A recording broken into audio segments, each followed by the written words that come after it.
How are you feeling? How long have you been here? 3 months, May 17th. And what brought you? That's difficult to answer.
Eventually resulted in your being here in the hospital.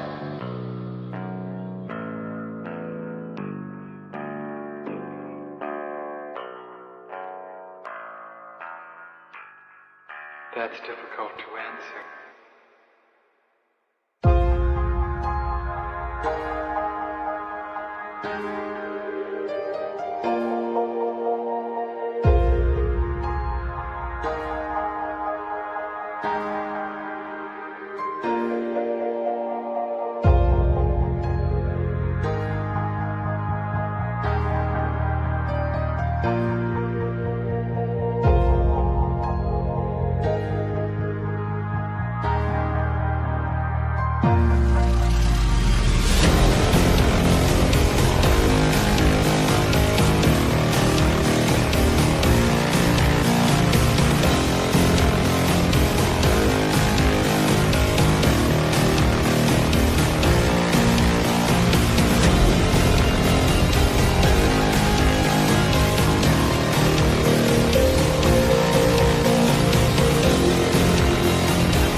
this the end?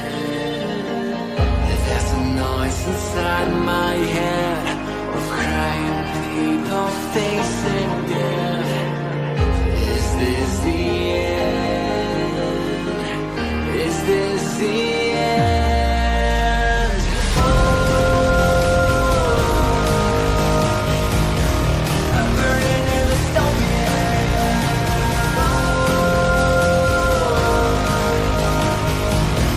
There's no place to hide.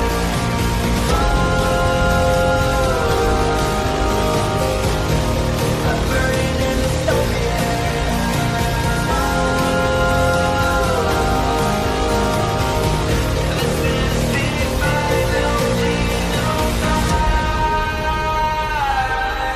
What have we done to the world?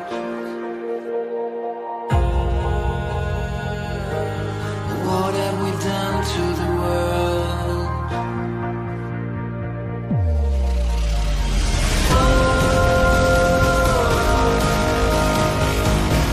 I'm burning in the stone.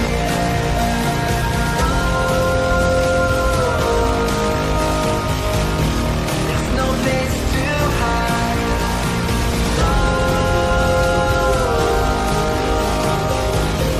I'm burning in the stone. This is the final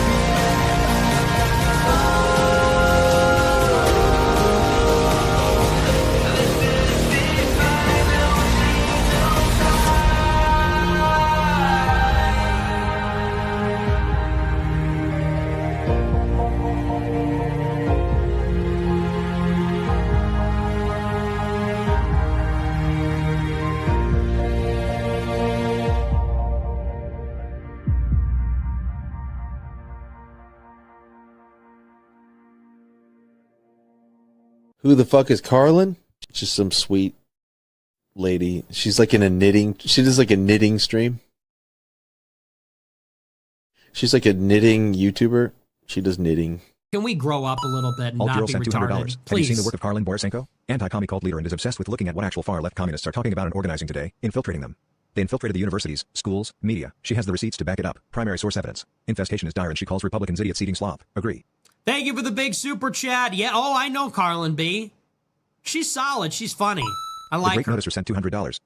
Literally. So not it's, Ian. it's not a because Yeah. I haven't dangled my junk into the combat zone on purpose to get some camera footage. But that's the big part of what's the Is that problem. what you call reporters? Go and live under if streaming? you're going to do it. Yeah, go seriously. undercover. Otherwise, you're wearing a hunk of meat in a lion's den. Nick Shirley, I love you. Take care of yourself, man.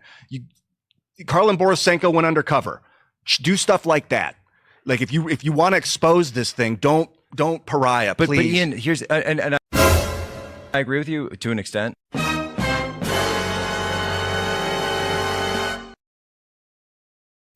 I watch these streams, and I've been watching a self-professed fascist named Karlyn, who drinks and basically roasts these live streams. But weirdly, she has apparently embedded herself with Antifa before, and so it's such a funny stream because like. So they tolerate her? Oh no, not anymore. She like, no. She's like, I mean, I don't know if she's trolling or not, but on her stream, she's like, I am a fascist. Right. So she's proudly proclaiming she's a fascist. I don't know how much of that is trolling, how much of it is real, but conservatives who are drawn to her stream will say things like, these people are funded by George Soros. And it's the funniest thing because she gets so mad. And she's like, get off fucking Fox News. Stop watching that shit. It's all wrong. Do these people look funded? Do these people look like they have money? They're not funded. It's so, and I guess her bigger point is by saying these are funded agitators and not saying what they actually are, which is anti-capitalist revolutionaries, you dilute what's really happening. Because what's really happening, according to her, and I think a fair amount of people, is that the economy is so fucked. The middle class is diminishing so much. The cost of living is so high that this is the perfect soil you need if you wanted communism to grow anywhere.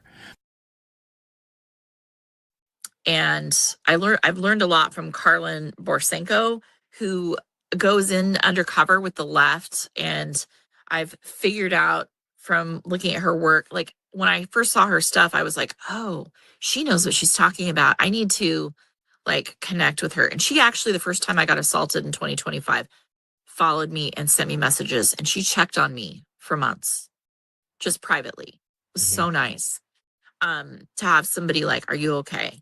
But I could tell she knew what she was talking about, and I subscribe to her. I look at all her stuff. I've learned so much, and I thought I knew a lot. I've learned so much. All right. I'm back. I am back from my one-day vacation to the White Mountains. I know you guys didn't think I was going to make it, but I did. I made it basically on time, basically. Victor is taking a nap in the other room because it was exhausting, man. I got to tell you, like, we had a really good time. We had a really good time on the day off in the White Mountains. We went and hiked the Flume, which if you guys ever come to New Hampshire, you got to go to you have to go to the Flume. You have to go to the Flume. The Flume is in what is it? Franconia Notch, which is just like one of the most beautiful areas in New Hampshire. Like the drive through Franconia Notch is just like awesome. It's one of the coolest, like most relaxing things. You have these huge mountains on either side of you and all these open rock faces and lakes and stuff like that. But the Flume is super cool because the Flume is a gorge that was basically crafted by like molten rock and like all this stuff, and so they basically, it has like a lot of waterfalls, it has a lot of really beautiful views. So we went and hiked the Flume, and that was awesome. And then we went to stay at Adventure Suites in North Conway, which is just super fun. We had a cool hotel room that was in the theme of a jungle that had a giant ass whirlpool in the middle of it, and it was so warm and it was so nice and I loved it.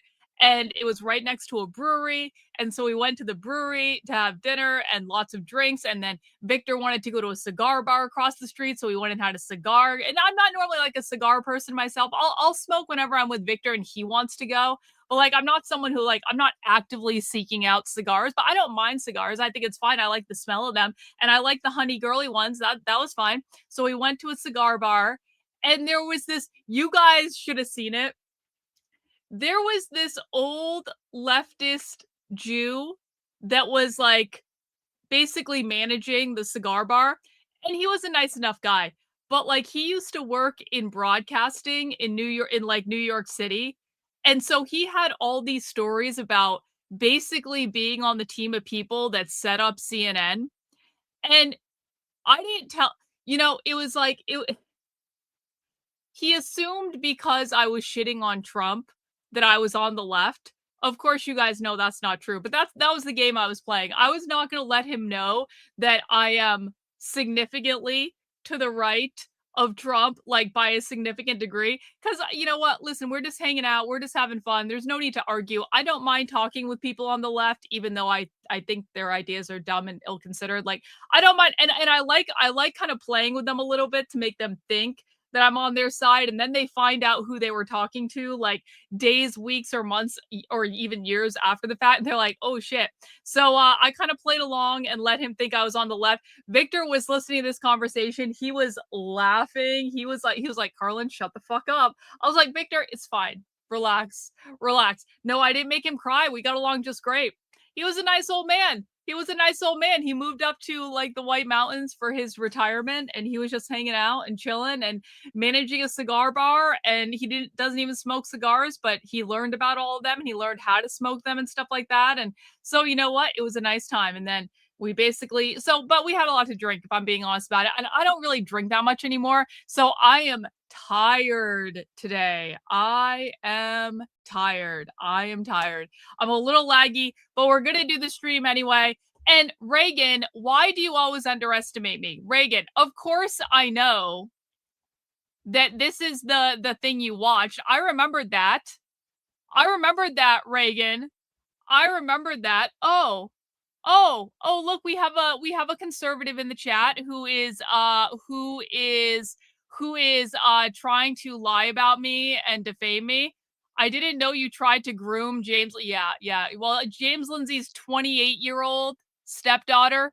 Yeah, you guys caught me. Guys, did you guys know that I groomed James Lindsay's 28-year-old stepdaughter by saying things like, hey, I'm really sorry about what's happening to you on the internet, and you should just log off for a little while, and it's going to be okay, I promise. Yeah, guys, you caught me. You caught me. You caught me. Uh-huh. Uh-huh. Did I learn from my husband groom people now? Oh, my husband groom people. What's my husband's name? It's so funny when people accuse my husband of doing things, and then they never seem to know my husband's name. What's my husband's name? Actually, never mind. It doesn't matter. You're getting banned regardless. Getting banned regardless. Getting banned regardless. Isn't that fun what I have to deal with on the internet, guys? Isn't that fun? I'm here trying to do research into the far left on the internet, and conservatards are defaming me, making shit up, lying about my husband, don't even know what his name is, accuse him of serious crimes that, by the way, he never committed, never was accused of, never was prosecuted for, never was convicted of, never even had a whisper of doing the things the retards on the internet accuse him of. But they really think they're the good and righteous people for accusing someone who is completely and totally innocent of serious crimes. Those are your conservative activists, sire.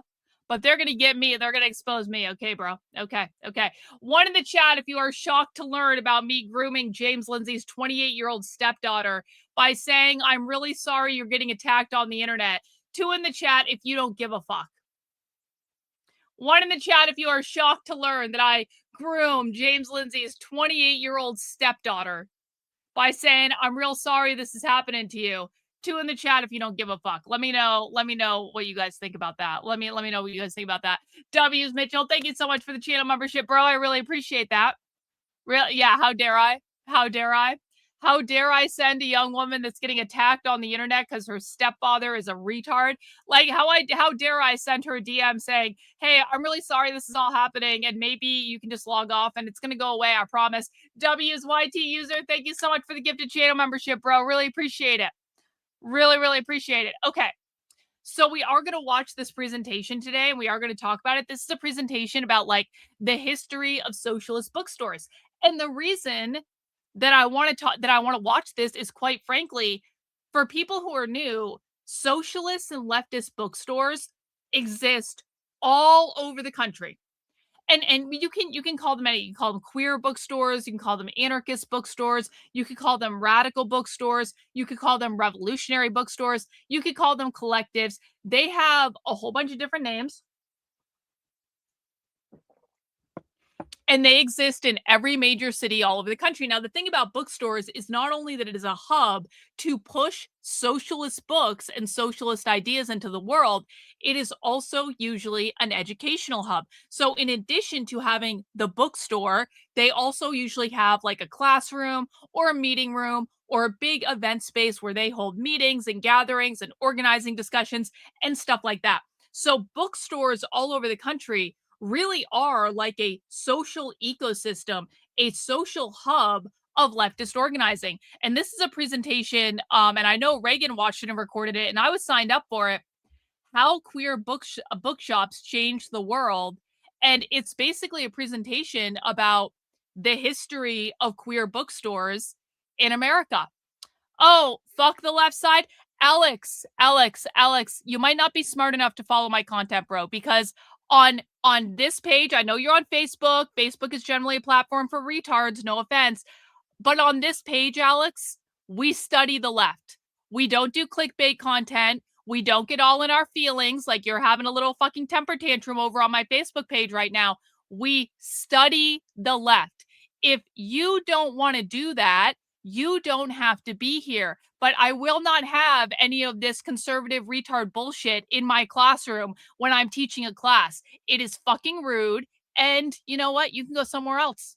You don't have to be here.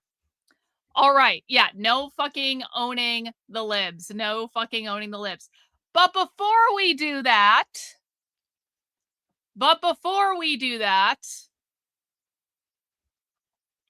who could have guessed? Who could have guessed that Big Retard would not accept the apology?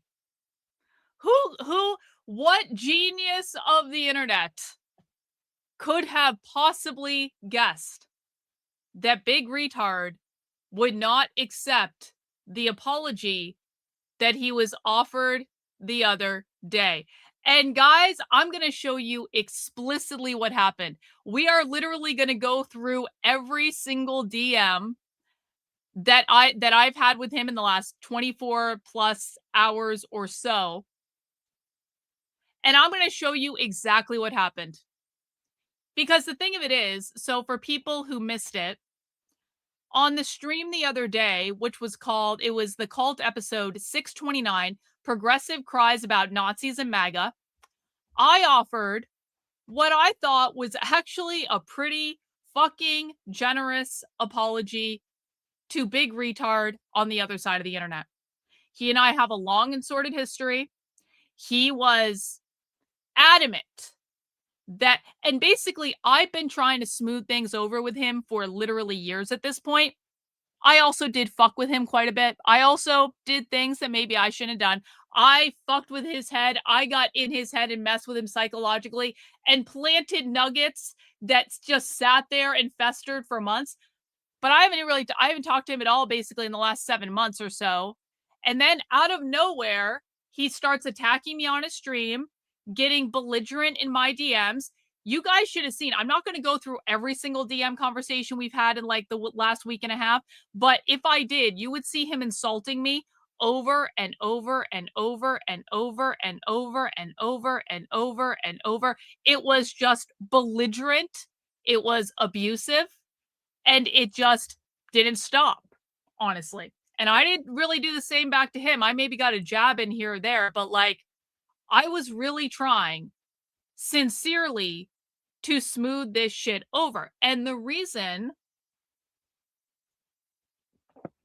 is not only because I hadn't thought about this in 7 fucking months, okay? I am so fucking over this entire feud. And the thing of it is I know that the people around us that we are mutual friends with are also tired of this feud. And part of the reason I've been going out of my way for a fucking minute now to try to smooth things over with him is because we do have mutual friends. We are in the same spaces. When he and I are in the same place at the same time, like on Adam Green's stream, either we're just like hanging out in the chat or something like, something like that. It gets awkward and tense for everyone. And it's completely unnecessary. And I've heard from so many people from that space, and I adore Adam Green. I love Adam Green. Adam Green is one of my favorite people on the internet. Like he's just like a good guy. He's super smart. I like his research. I like the way he thinks about information. I think he's funny. I adore Amalek. Amalek is on Adam's stream all the time. Amalek and I talk all the time. I really appreciate the guy. And so I'm not going to allow Big Retard to chase me away from people that, listen, man, there aren't many people on the internet that I like. I think we all know that. There aren't many people on the internet that I like. So when I do find people I like and I get along with and I can have good conversations with, and they're smart as hell and they're funny and they don't cause me problems, Adam Green is one of the few people on the entire internet that has never stabbed me in the back. Never. He's never done anything mean to me. He's never done anything that I even question. Do you know how rare that is when you do this type of thing? So I'm not going to allow Big Retard to chase me out of people I like being around because he's pissed off that I'm friends with his friends. It's so fucking stupid. No one should have to choose between him and I would never put anyone in that position, but I know that he has. I know, because I've heard about it, that Big Retard has gone to multiple people in the DMs, shit-talking me, trying to get them to disavow me, trying to like destroy friendships that I have never and will never say to the mutual friends that he and I have, you have to, I would never fucking say that. Big retard literally has. He literally has. When people have refused to disavow me and refused to like kick me out of their spaces and stuff like that, he then says, okay, well then I'm taking my toys and going home like a prissy little fucking toddler. Okay. So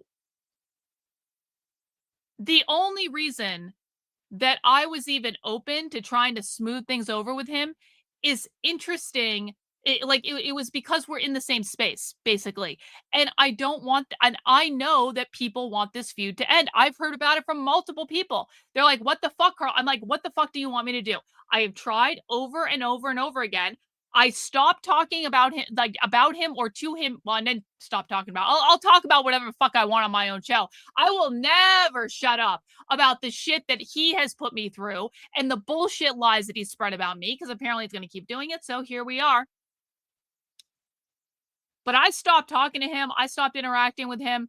There was nothing for months and months and months. And now all of a sudden there's fighting again. And I was like, okay, well,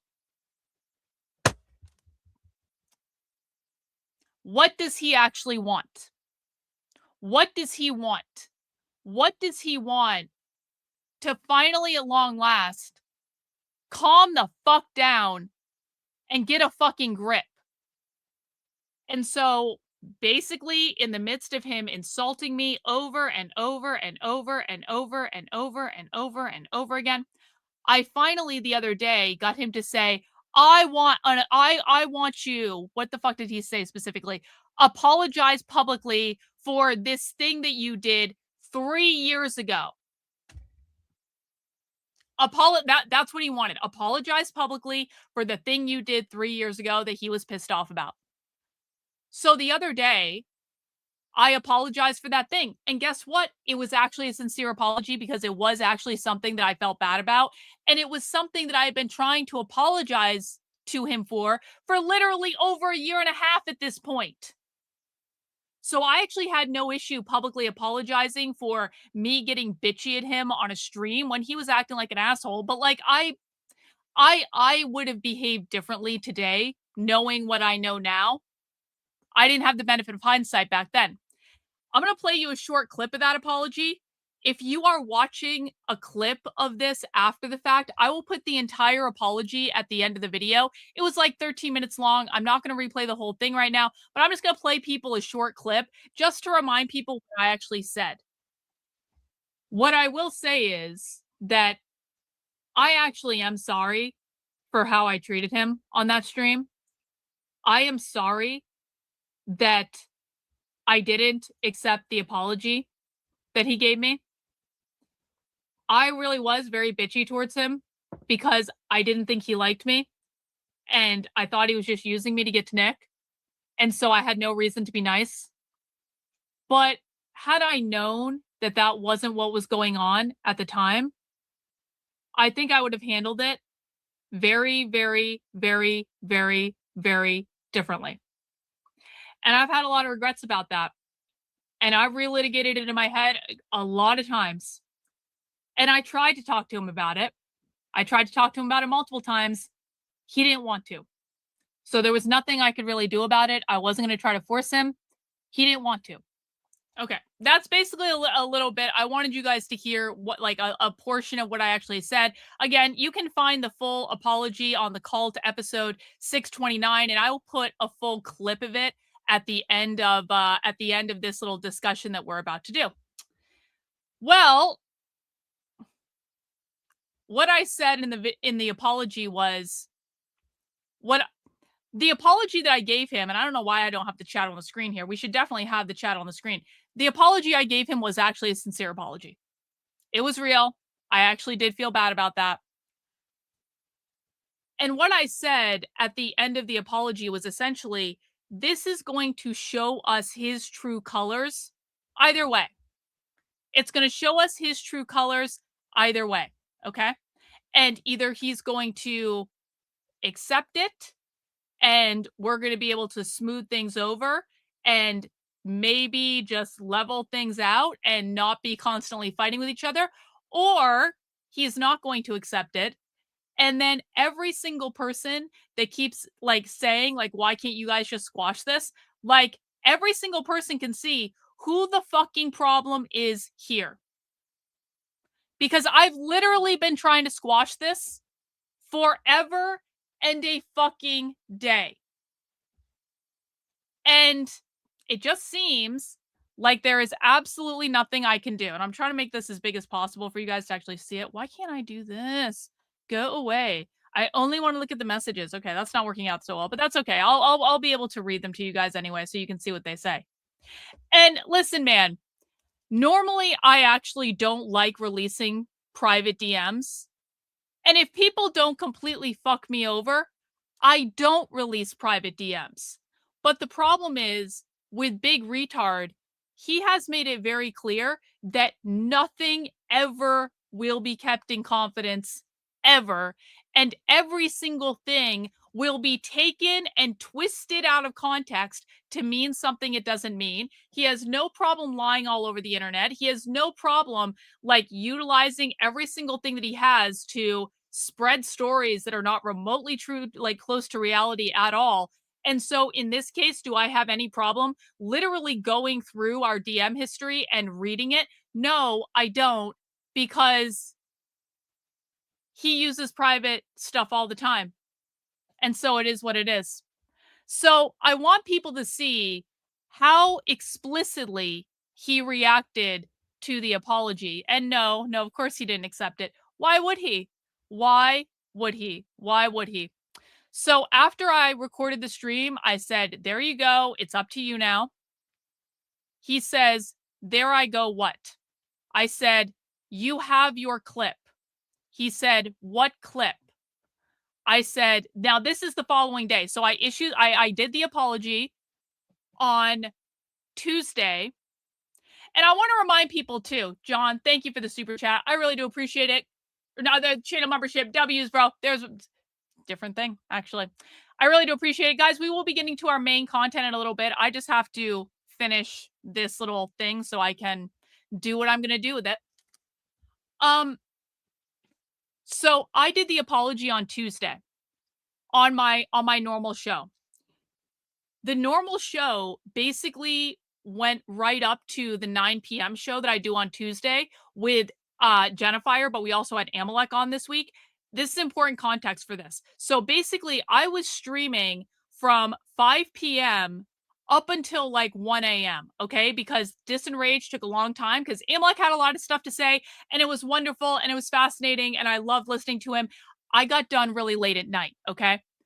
I didn't have time to get my stuff together to go to the White Mountains the next day.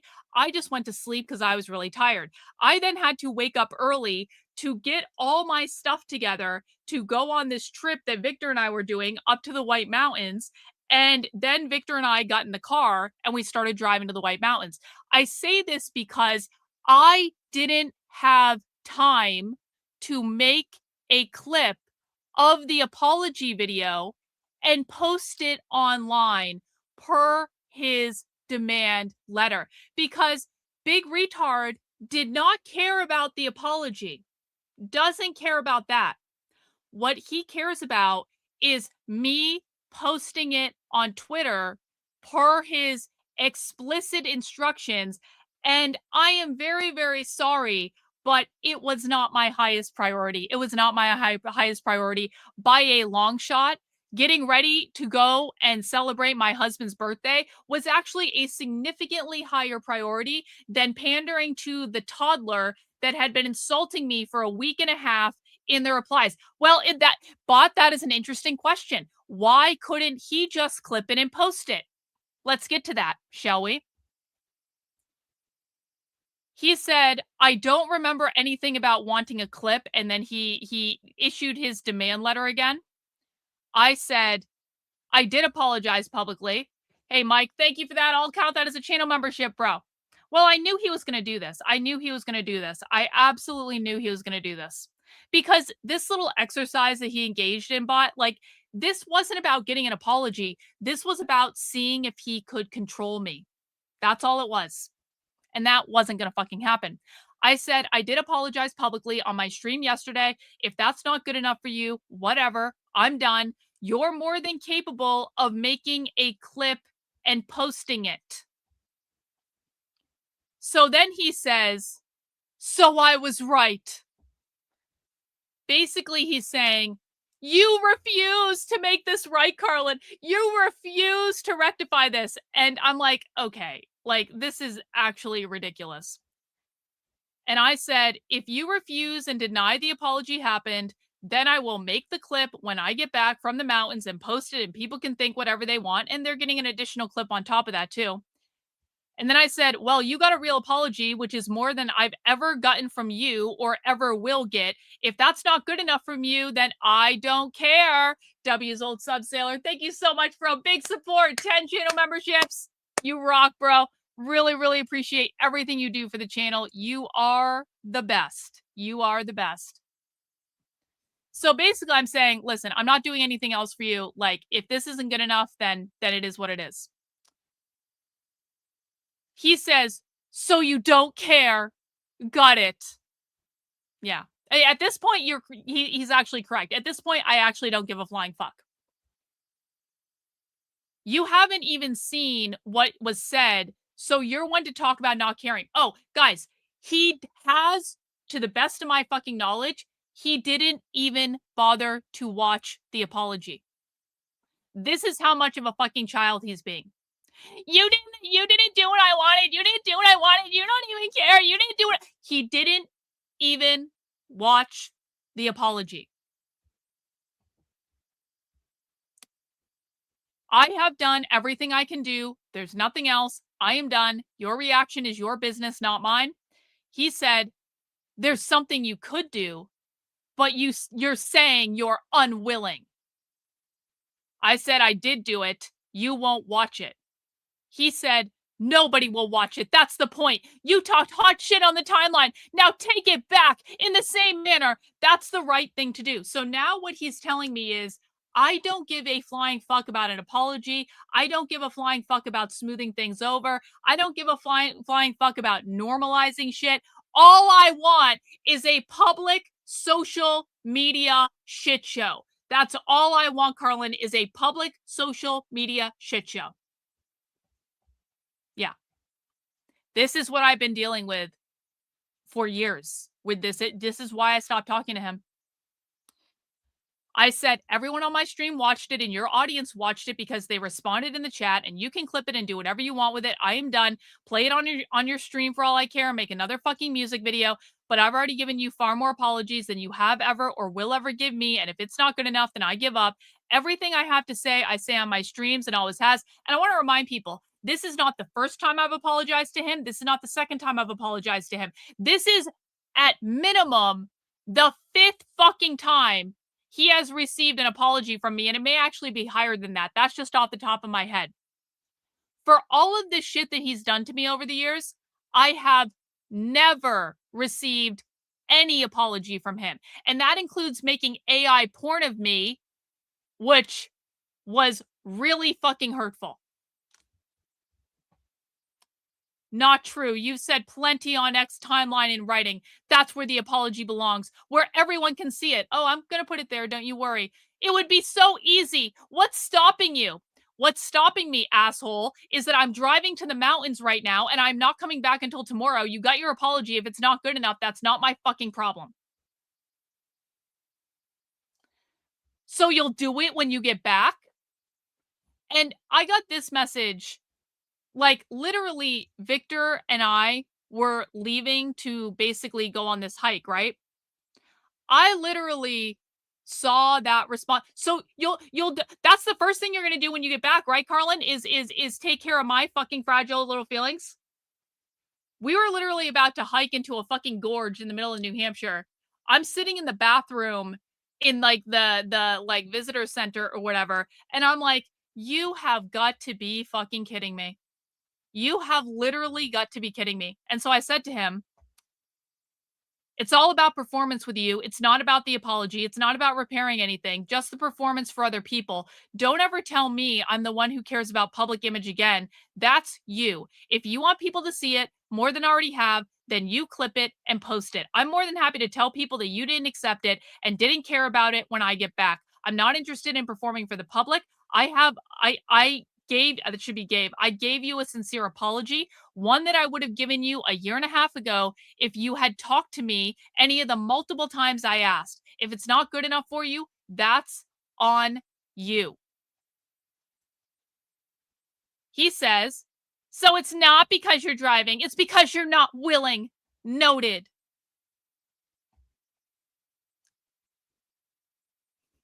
I'm not even sure anymore. I'm not even sure. Not even sure.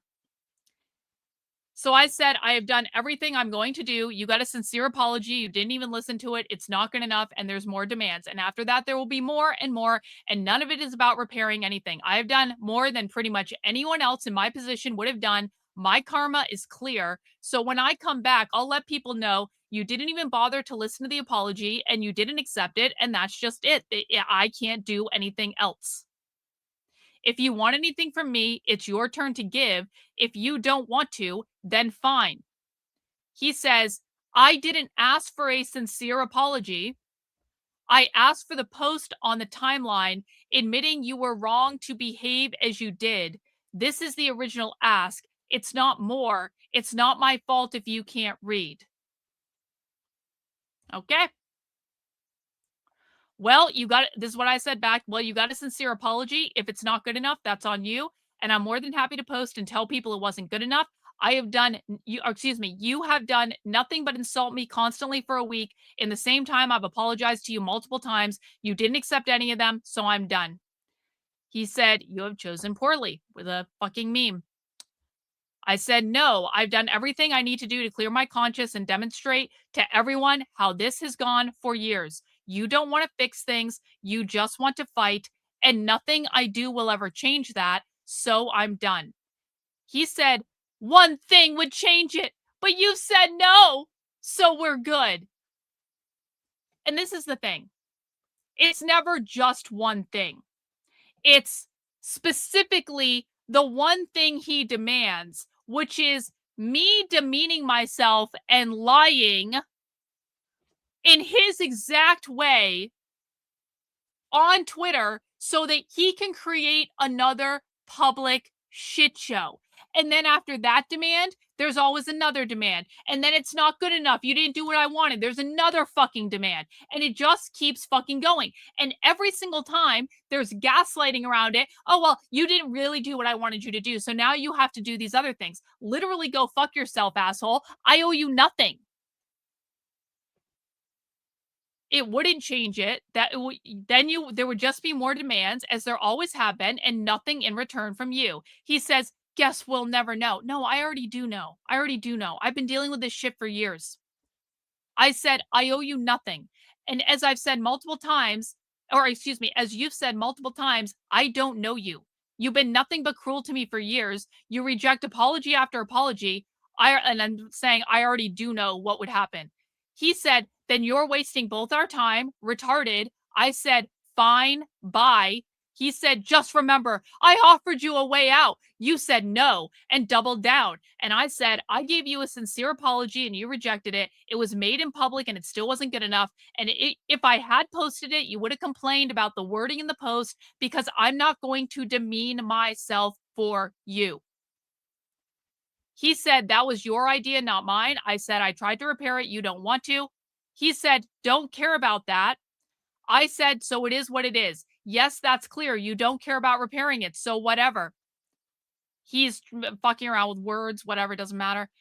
I said, I've given you what I'm going to give you. You gave nothing, so it is what it is. If you can't accept a sincere apology, then you are free to clip it and do whatever you want with it. That is on you. My part is done. And you know what? I was going to make a clip and post it when I got a chance, which was actually true. But since I know you don't care about repairing anything, and this is all for public spectacle, there is no reason to. You just want to weaponize it, weaponizing a sincere apology after you've insulted me repeatedly for a week. You could have just accepted it and relaxed, and you would have gotten what you wanted. But here we are again, so it is what it is. Nothing is good enough. I said, you understand, right, that if I wanted to see if you would accept a sincere apology if it was given. And if you had, I would have given you what you wanted. You rejected it. Who does that? Someone who wants to weaponize things. I'm not playing that game. If you don't want to repair this, there's no point to me. And I don't think you've ever had any intent of doing that. He said, and he's responding to something saying, and that's why I don't respect you. He's saying, and there it is. I said, well, if you don't respect someone who offers you a sincere apology, that's on you and it shows your character, because almost no one will offer you what I already have after how you've behaved towards me. And it was a sincere gesture that was rejected. He said, you're looping. I said, I'm not. I'm stating a position and a boundary. I've tried for years with you and have just been insulted over and over again. You had another opportunity to just squash it and get what you wanted and you didn't take it. So whatever, I'm fine with you continuing to spiral online over me because everyone will know I actually tried and you just spit in my face. Still looping. You can try to gaslight me all you want. It's not working. I mean, you're saying the same shit over and over again. If you want to repair this, you would have accepted the apology and have given in return. You don't. You already said this, Karlyn. You're looping. So it's clear your motives were to weaponize, and I'm saying it again, so when the DMs get released, it'll be clear. And then he's responding to me saying, it's all about performance with you. LMAO, projection. So you're telling me the person who demands that I issue a performative public apology on Twitter specifically so that he can rile it up and weaponize it into a social media shit show to make himself look good is telling me I'm the one who cares about public image. Okay. Yeah, totally believable, Pisces. Totally fucking believable. I said I don't take demands from people who reject sincere apologies. All you've shown is that you have no sincere desire to repair this, so fine, it is what it is. He said it was an offer, not a demand. You're free to reject it like a fool. I said this is how much I'm worried about this, because at this point, Victor and I are at the cigar bar because this should have been going on all fucking day. I don't care about social media shit show or public image. I care about authentic human relationships. I tried to fix it. You rejected it. We have different values.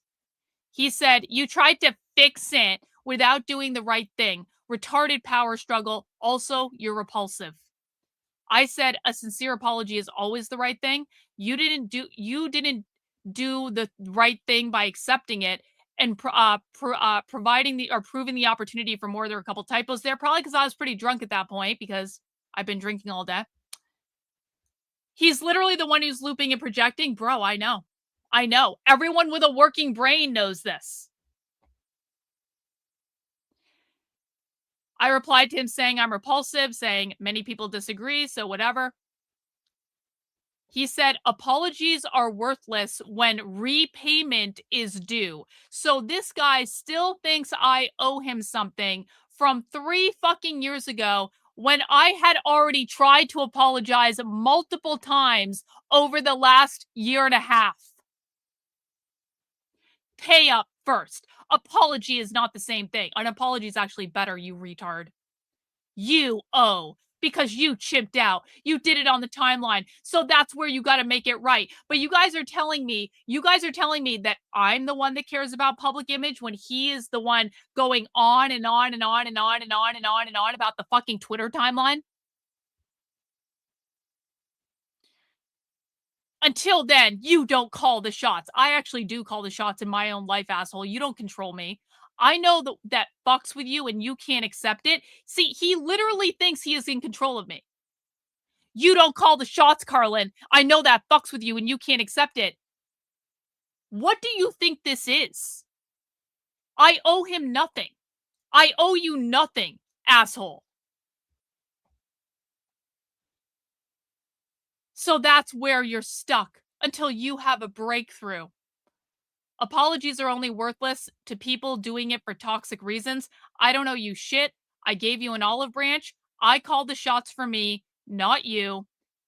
You're the one begging for peace. No, asshole. Everyone around us is begging for fucking peace. I have tried now on multiple occasions, and he refuses. Toby, thanks for the super chat. Conservative meant no. Well, he's not conservative. He has no real values or anything. So he's not a conservative. He said, you're the one begging for peace. I said, you want to think so, but no. He said, okay, so you don't want peace. I said, now I'm going to enjoy my cigar and beer completely at peace because I did the right thing. I can't control whether you accept it or not. That's your business, not mine. Responding to him, so you're saying you don't want peace. You can do whatever you want. I tried. You didn't accept it. I didn't reject your apology. So now he's saying he didn't reject the apology. Okay, kind of feels like he did. I said it's not what was requested. You don't want a sincere apology. You made that clear. You're trying to swap what was asked for something entirely, and that's not going to fly. I said, that is my offer, so you don't want a sincere apology. He said, never asked for that. I said, good. I'm glad we're very clear. He said, it means nothing, really. Who cares if you give some lip service on a stream? Okay? I said, well, that's what it is then. You don't care about an apology. You care about a social media performance. He said, I'm sorry and I want to make it right or not the same. I said, I don't. He said, make it right or no deal. I said, a sincere apology is what I'm offering. You rejected it, so whatever. Okay, you're looping again. Nice story. Literally repeating yourself over and over. If you don't care about repairing this, that's on you. Repair what? What you did? Because he takes no responsibility for anything that he's done.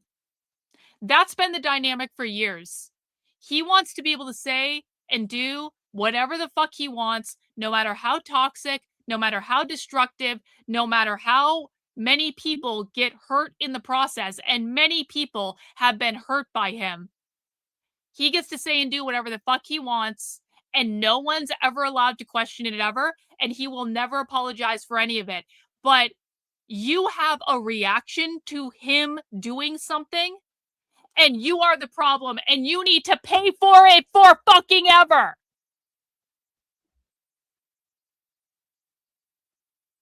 He said, repair what? What you did? What both of us did. You are not innocent. I'm willing to say where I'm wrong. I'm willing to make concessions. You don't want that. You want social media shit show. I don't care about that.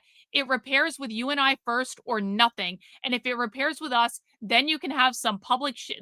Then you can have whatever public shit you want. I have no shortage of positive things to say for people I like. He said, stop begging. But you don't want that. You want to fight, I think was what I was trying to say. I was probably drunk at this point. I ain't ever gonna be your friend. So go to it. You suck. Glad we're both clear, so it's pointless. I'm not friends with evil idiots. Bye. So the point was to try to get friendship, not to right the wrong. Exactly my point. You don't care about what's right, only about what you can get. I said, okay, I'm not evil. I do care about what's right. A sincere apology and an authentic human relationship is right. A social media shit show is bullshit. So you and I have different values. It is what it is. I will say and do a lot of things for my friends. You have made it clear you don't want to be friends. Fine. You don't get the benefits my friends get. And at that point, I signed the fuck off and I enjoyed the rest of the night with my husband, and it was awesome. He apparently was digging through years old videos of me. God knows how many videos of me this man has collected. It's actually a little like, so he right now apparently is sitting just watching old videos of me, pretending that I'm the one obsessed with him when in fact he's the one going through all these old videos of me. And so that's pretty much it. That's what happened. So I wanted to show you guys that. I wanted to walk through that explicitly. And that's just it. And I really want people to see that are connected to him and I've tried. I'm done. I'm not doing anything else.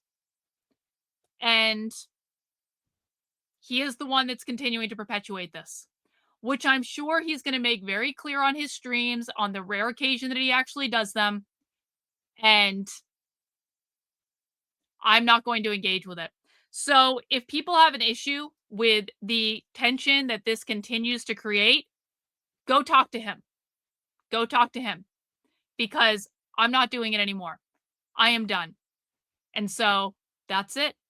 That's it. That's it. You guys want to watch the thing we're actually here to watch? You guys want to watch some Socialists? Let's do that. Guys, we're getting into the main part of the stream now that the annoying part is over. We are going to be watching a presentation that was made at a socialist bookstore not too long ago. This is called How Queer Bookshops Changed the World, a celebration with AJ and queer booksellers. And we are going to learn about how the left utilizes bookstores explicitly for radical revolutionary organizing. If you appreciate the information I'm giving you today, please feel free to donate some channel memberships, super chats, stuff like that. I would really appreciate it. Let's get this party started. Expecting some more folks to join our panel, but we wanted to honor your time and are grateful to you being here on a Sunday to join us and to celebrate this new and exciting book, and also the legacy of queer bookselling. My name is E.R. Anderson. I'm the executive director of Karis Circle. Karis Circle is the nonprofit programming arm of Karis Books and More, and Karis Books is the South's oldest independent feminist bookstore. We'll get into why Karis is primarily identified as a feminist bookstore as opposed to a queer bookstore over the years, and how that language has shifted and changed.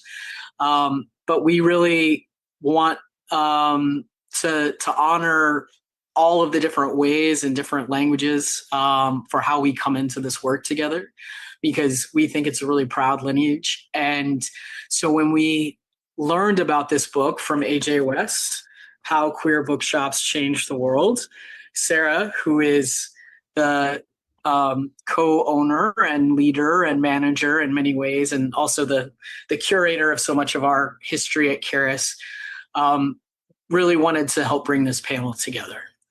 So I'm going to introduce our panelists right now, and we'll have a few more folks joining us, but we're here with AJ West. AJ is a multi-award-winning writer, historian, and broadcaster from London, England.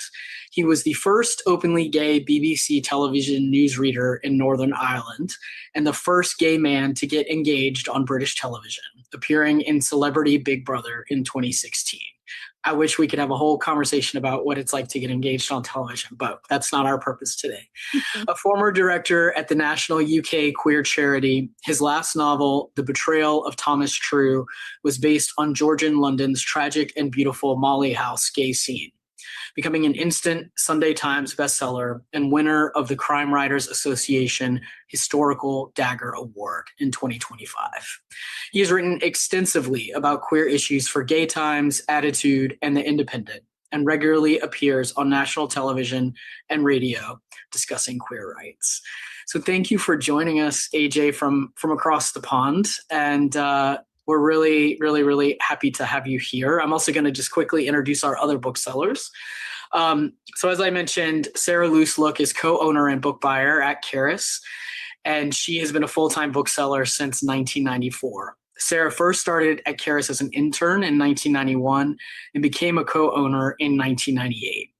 Sarah co-founded Atlanta's Lesbian Avengers and has also served on the boards of several nonprofits, including... I know of Lesbian Avengers. Lesbian Avengers did a stunt where they basically brought a bed into Boston Common and had sex on it and got arrested and made it into a big political stunt. The Atlanta Lesbian Health Initiative, the Atlanta Pride Committee, and the Georgia Breast Cancer Coalition. Originally from Martha's Vineyard, Massachusetts, Sarah graduated from Emory University in 1992 with an undergraduate degree in women's studies and creative.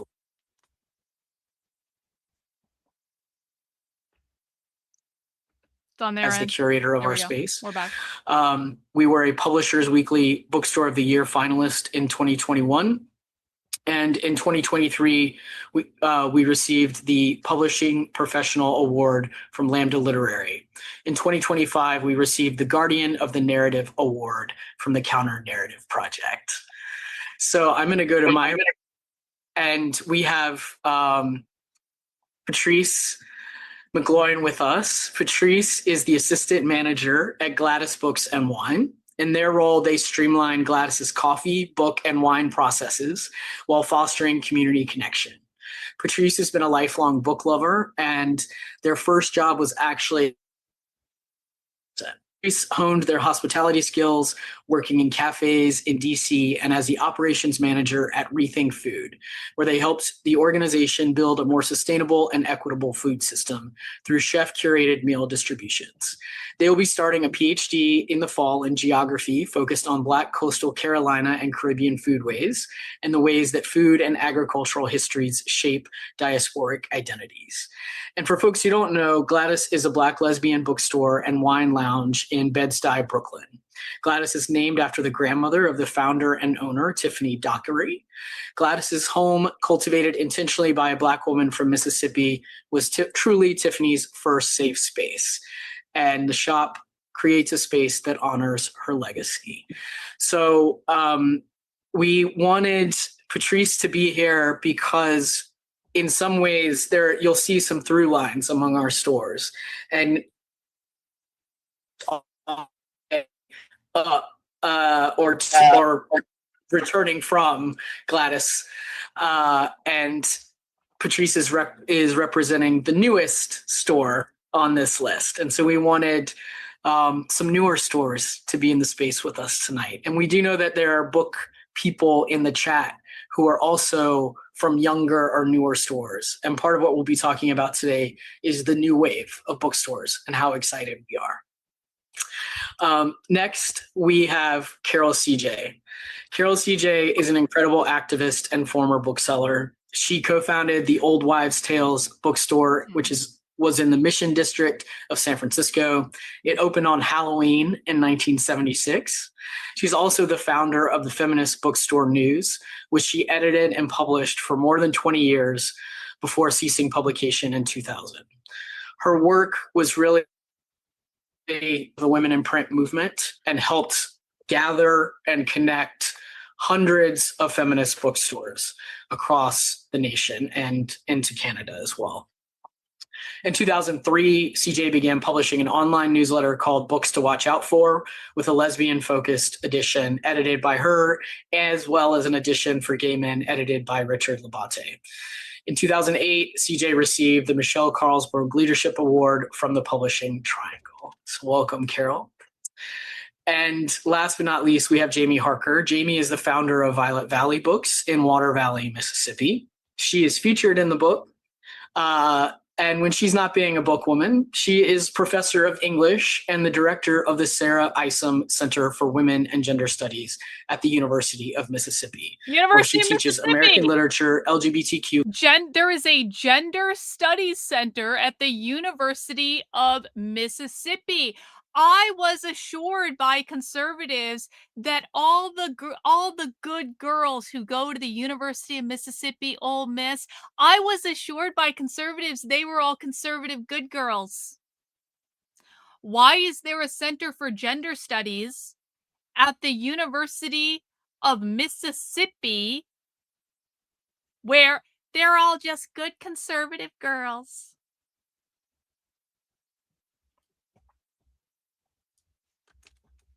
He is featured in the book.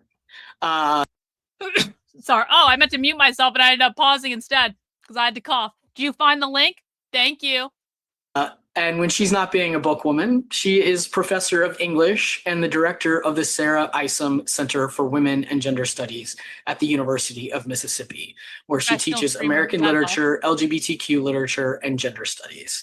She is the author of many books. Her newest book is Sapphic, which will be celebrated at Caris in January 2027. We are also expecting that Jim McSweeney from Gaze the Word will join us, as well as Ed Hermance. So we'll be on the lookout for them and hope they will be able to be with us. But we want to get right into it. So AJ, welcome. Thank you for being with us. I wanted to begin with acknowledging just how hard it is to write a popular history. Just full stop. And yeah. Why did you take this project on? Well, I am a historical fiction novelist, and as part of that, I just devour nonfiction. I love history, and I love writers who, through nonfiction, are still able to tell a story. So they draw me in, and so often for me, and as a journalist previously, I've always been more interested, I suppose, in people than statistics. So it's about human beings and the differences they've made throughout history. And I love that, I think, particularly because you can look at a human being from 2,000 years ago and see extraordinary similarities, even though the past is a foreign country. So many similarities in human behavior, expectations, hopes, dreams, challenges to today. So I think it's really instructive to me as an individual, but to society as well. But it's rare these days to find a genuinely rich, textured, important history that hasn't already been written about many, many times in one single place. So there are lots of people writing amazing papers, essays, articles about individual queer bookshops, about the history of queer bookselling, about queer authors in the past. Certainly an awful lot that's been created and is still being created about feminist publishing, feminist authors, and to a degree as part of that, feminist bookselling. But what there is a class at the University of Mississippi called Queer Mississippi. I was assured by conservatives that type of thing just didn't happen there. Saw time and time again was that the bookstores themselves and the booksellers were kind of glancing almost through the leaves of trees. You know, they were there and then they were gone as soon as they arrived. And I was like, no, stop. I want to know about that. How did that happen? And what sort of crucible was that giving to the movements we're now talking about? So, without sounding overly grandiose, I just thought this is fascinating, and I'm pleased to say that my publisher agreed. But I don't think I fully fathomed what a huge undertaking it was, not just because of the sheer volume of information and the amount of interviews that I carried out to write the book, but also I learned as 15 years as a journalist for the BBC is you ask 5 different people about the same event and you get 5 different stories and versions, and they can be quite angry about the different versions at times. And no, that's not what happened, and that's the wrong year, and it wasn't that person, it was this person. So of course there's that element to it, but I think what made it feel huge and still makes it feel huge. So I have to do my caveat that I'm like genuinely the least qualified person on this call really to be talking on the subject of queer bookselling, because I'm not myself and have never been a queer bookseller or a bookseller in any sense. But it's the weight of responsibility that, you know, when you're writing a nonfiction book, you can't start off by saying, okay, this is my best try, or you're not really supposed to. You have to step forward with confidence. And that's exciting to be doing that. But at the same time, I see this book as a starting point. It's my telling of a really important history, but it's a starting point, and I would like to think that it can grow, it can be fleshed out, new stories can be added, corrections can be made where they need to be made, you know? I love that. And I think popular history, you know, yeah, we were joking in the green room beforehand that you know, where do you draw the line with the gossip and the, you know, the who's who, and so much of this history is intimate history, right? It is a history of lovers and friends.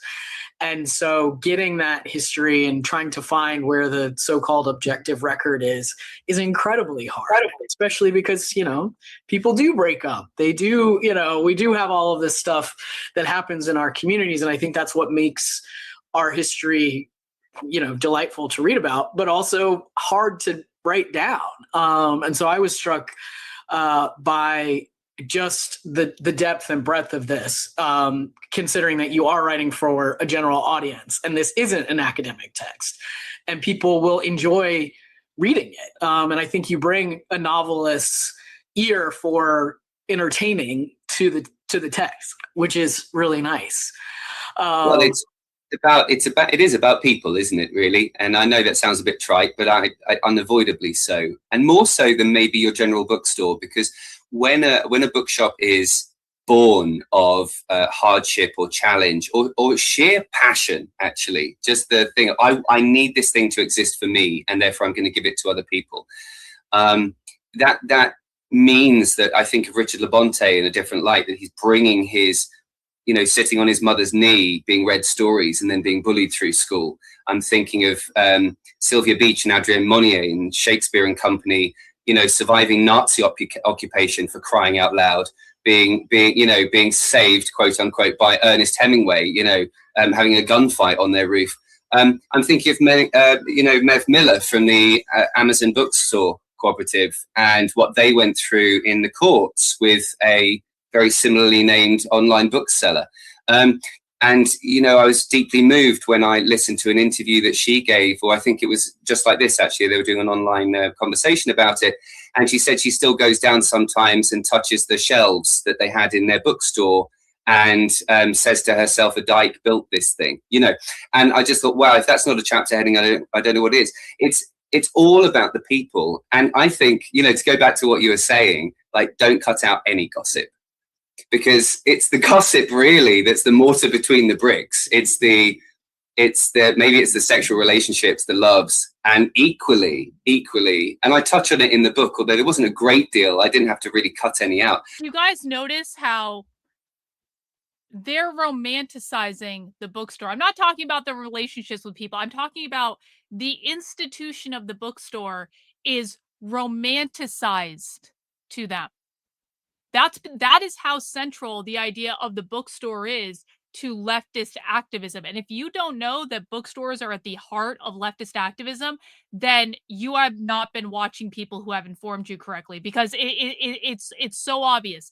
Bookstores, libraries, like these are their meeting places. These are where they do their social gatherings. This is where they make their friends. This is where they find their lovers. This is where they do all of the impactful things that informs their worldview.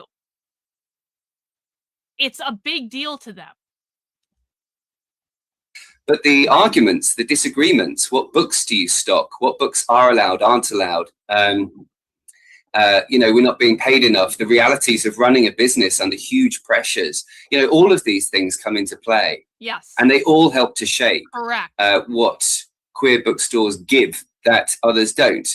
I think when we talk about queer bookstores and that sense instantly of you're entering a space that is imbued with some sort of soul. So there's more to it than just a bookshop. You can sense that as soon as you walk in, small, large, whether it's been around for 50 years or 5 years or 5 weeks, And I think that's because it's born of real people who are putting their everything into these shops.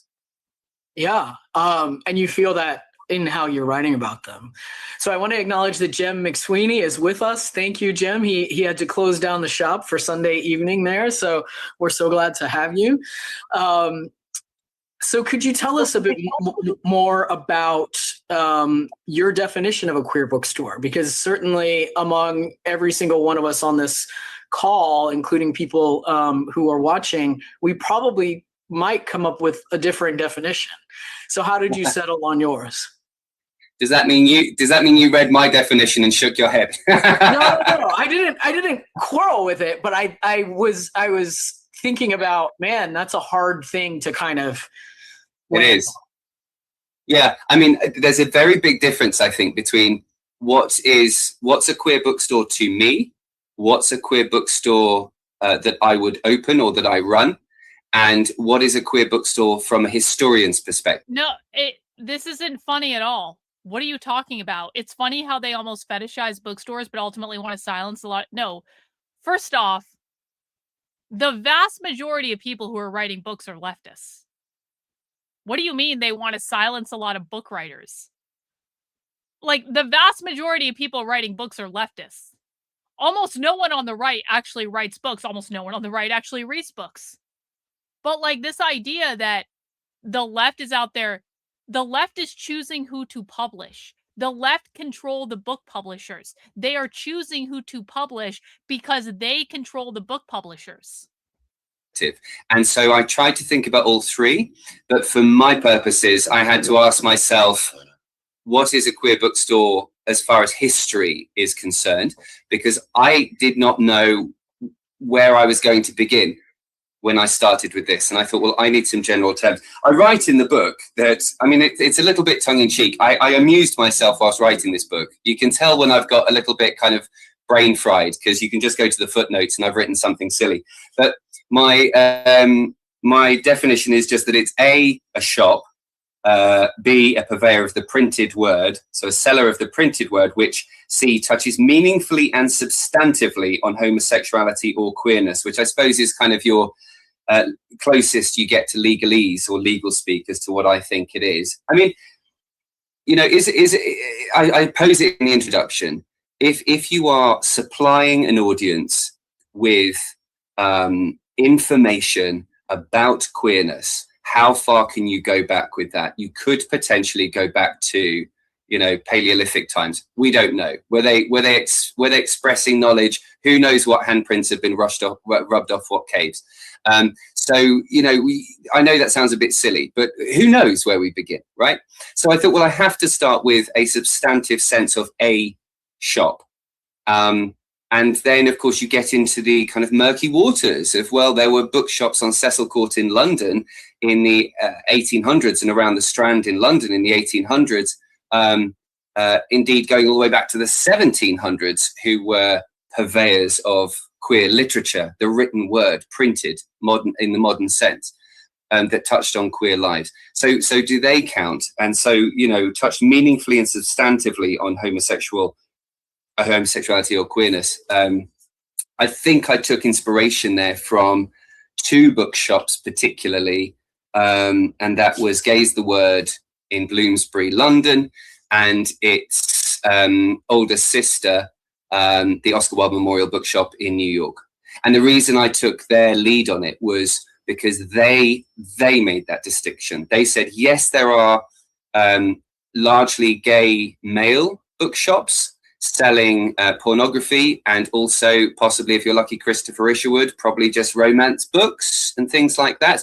But we're going to eschew the more lascivious stuff, and we're going to specifically say we are here for the higher-minded end of the literary spectrum, and we're going to encourage and support queer literature.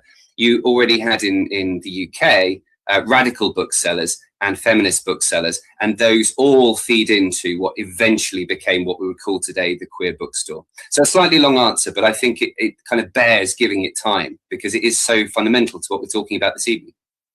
Yeah. So how did you, I think for folks who are, we may have some historians on this call, or we may have people who are interested in taking, you know, your work as a springboard for further projects.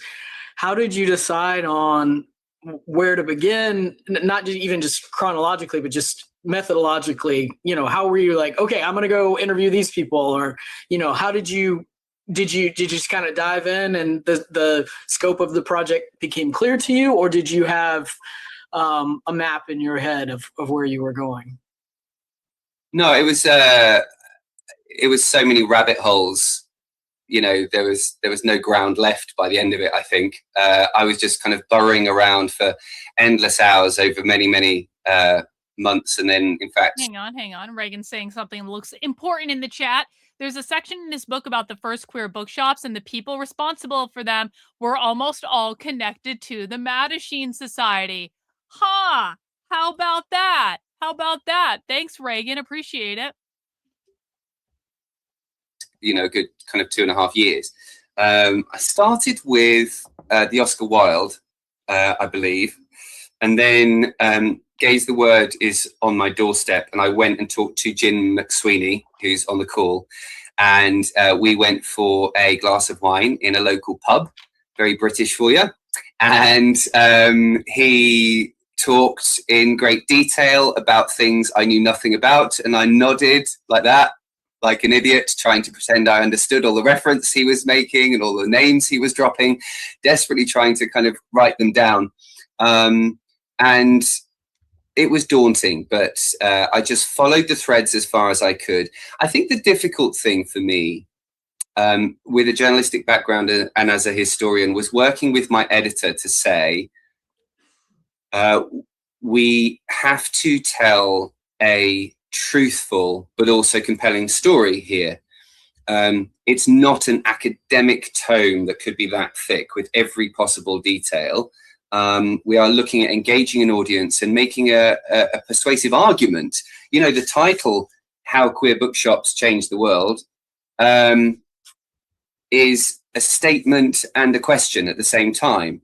And I thought I want that on the front of the book, because if it's not on the front of the book, then that means I've chickened out or I've not justified it. I've had cynics say to me, skeptics, I should say, really say, oh, but they didn't really, though, did they? Nice title, but they, you know, bit over the top, didn't really. And I'm very proud to say, quite robustly, that the argument is won. You couldn't read that book and not be impressed, I don't think, by the extraordinary difference we have and the amazing benefits we have today, thanks to the existence of queer bookstores. So I just followed it through, really. But the bookstores that I was not able to include in the book, that maybe there was an entire chapter written about them, but it didn't make the edit, because these days books have to be a certain size, and you know, you can't be too long, you can't be too short. They haunt me a little bit, because there are stories that should be or could be in there and they're not. But it doesn't mean they're not important or valued. Perhaps we'll get a volume 2 one day. We just recently hosted the author Molly Crabapple, and one of the things that stuck with me, she's writing a Jewish history, and she said her skeptics said that, oh, well, this movement that you're chronicling, an anti-Zionist movement of Jewish people, it doesn't matter, failed. And she said, no, they didn't fail, they lost. And the difference is that you can lose a battle against a stronger force, but failure implies a failure of tactics or of the self, right? And I was thinking about that a lot in, you know, if you had written this book in 2009, it would have felt very different, right? And we're in a very different moment now, because we're on the upswing. And they know they're so we have winning. a lot of young bookstores on this call and who have registered to watch this later. And so I think it's part of history is when you tell it, right? When you end the conversation. But part of it is also just because a store, for example, was defeated by market factors, it's not necessarily a failure, right? It was certainly maybe not a failure of tactics. And so I'm wondering if you could talk a little bit, one of the things that I really am most proud of in general about our queer book selling cohort is that we care very much about ethics, and we care very much about how we do business and also how we care for our people. So I'm wondering if you could talk a little bit about what you learned about queer ethics and feminist ethics or anti-racist ethics or anything else, anti-capitalist ethics, as you were doing this project. Well, I was really interested. Guys, it's almost like queer bookstores are inherently anti-racist and anti-capitalist. Anything else, anti-capitalist ethics, as you were doing this project? Well, I was really interested talking to queer booksellers. Ed Hermance from Giovanni's Room talked about it with me. Jim McSweeney at Gaze the Word. I spoke to Lynn Alderson from Sister Right in London, and Jane Cholmley and various different people. And what came up again and again was that the magic that makes a queer bookstore authentic is also a weakness in the eyes of the, big business. Thanks, bro. And you know, in the publishing industry, in the book selling industry, what it went through with those huge bookstore chains in the first instance was a situation where, you know, a bookstore that wants to hold on to a book that might sell one copy a year because that one copy a year saves a life or changes someone's future forever, is going to be less economically cooperative or powerful than a bookstore that's happy to send any book back that doesn't sell. Similarly, a bookstore that gives space to people who want to just sit quietly and not buy books. A bookstore that retains staff who maybe are not the most reliable staff in a most traditional sense, but are maybe the most amazing staff when it comes to talking to people who are looking for the right book at a difficult time or an exciting time. You know, all of these things undermine an accountant's view or a tech bro's view of a great business. And yet without them, I have visited a couple of queer bookstores that perhaps take a slightly more commercial view, and that's totally valid, but you can feel the difference. You know, it's not a traditional emotional response that I have as a fan of queer bookstores when I walk into those, as to when I walk in and I think, yeah, there are so many quirks here that if this was bought out by a big blue chip company, they would be knocking the corners off this left, right, and center. But what's interesting to me, and you're right, that if we were talking in 2009, we'd basically be kind of ringing the funeral bells and saying, well, you know, it's all basically, it's over, but we had a good run. Now we are at a time where we have this renaissance, and I think we have that partly because maybe, and call me a naive optimist here, but I think perhaps the human spirit is trying at least to have the last laugh against the kind of deadening of modern society and social media, in the sense that people are going out and looking for things that feel heartful and real in a very plastic, false, hollow world. People want to walk into a bookstore and see things that aren't first and foremost designed to make the most profit for some bloke on a yacht somewhere. You know, they actually want to have a sense that the person... So, okay, I was asked this question the other day, but I want to answer it here. So people are like, Karlyn, isn't it hypocritical for the left to own bookstores if they're anti-capitalist? Well, first off, no, it's not, because they believe they need to utilize capitalism to spread their ideas to overthrow the system. They live in capitalism. They have to survive in capitalism. They have to pay rent. They have to put food on the table. They have to work within the system that they're in. They believe in utilizing it to try to overthrow it. So no, it is not hypocritical at all in any way. The Communist Manifesto literally gives them permission to do this. And it's one of the stupidest owning the libs things that conservatives say that just shows that they don't actually understand what the left believes. But even more than that, the way that they run their bookstores, the way that they run all of their like co-op businesses and collective groups and stuff like that, is they basically, these bookstores oftentimes are not making a ton of money.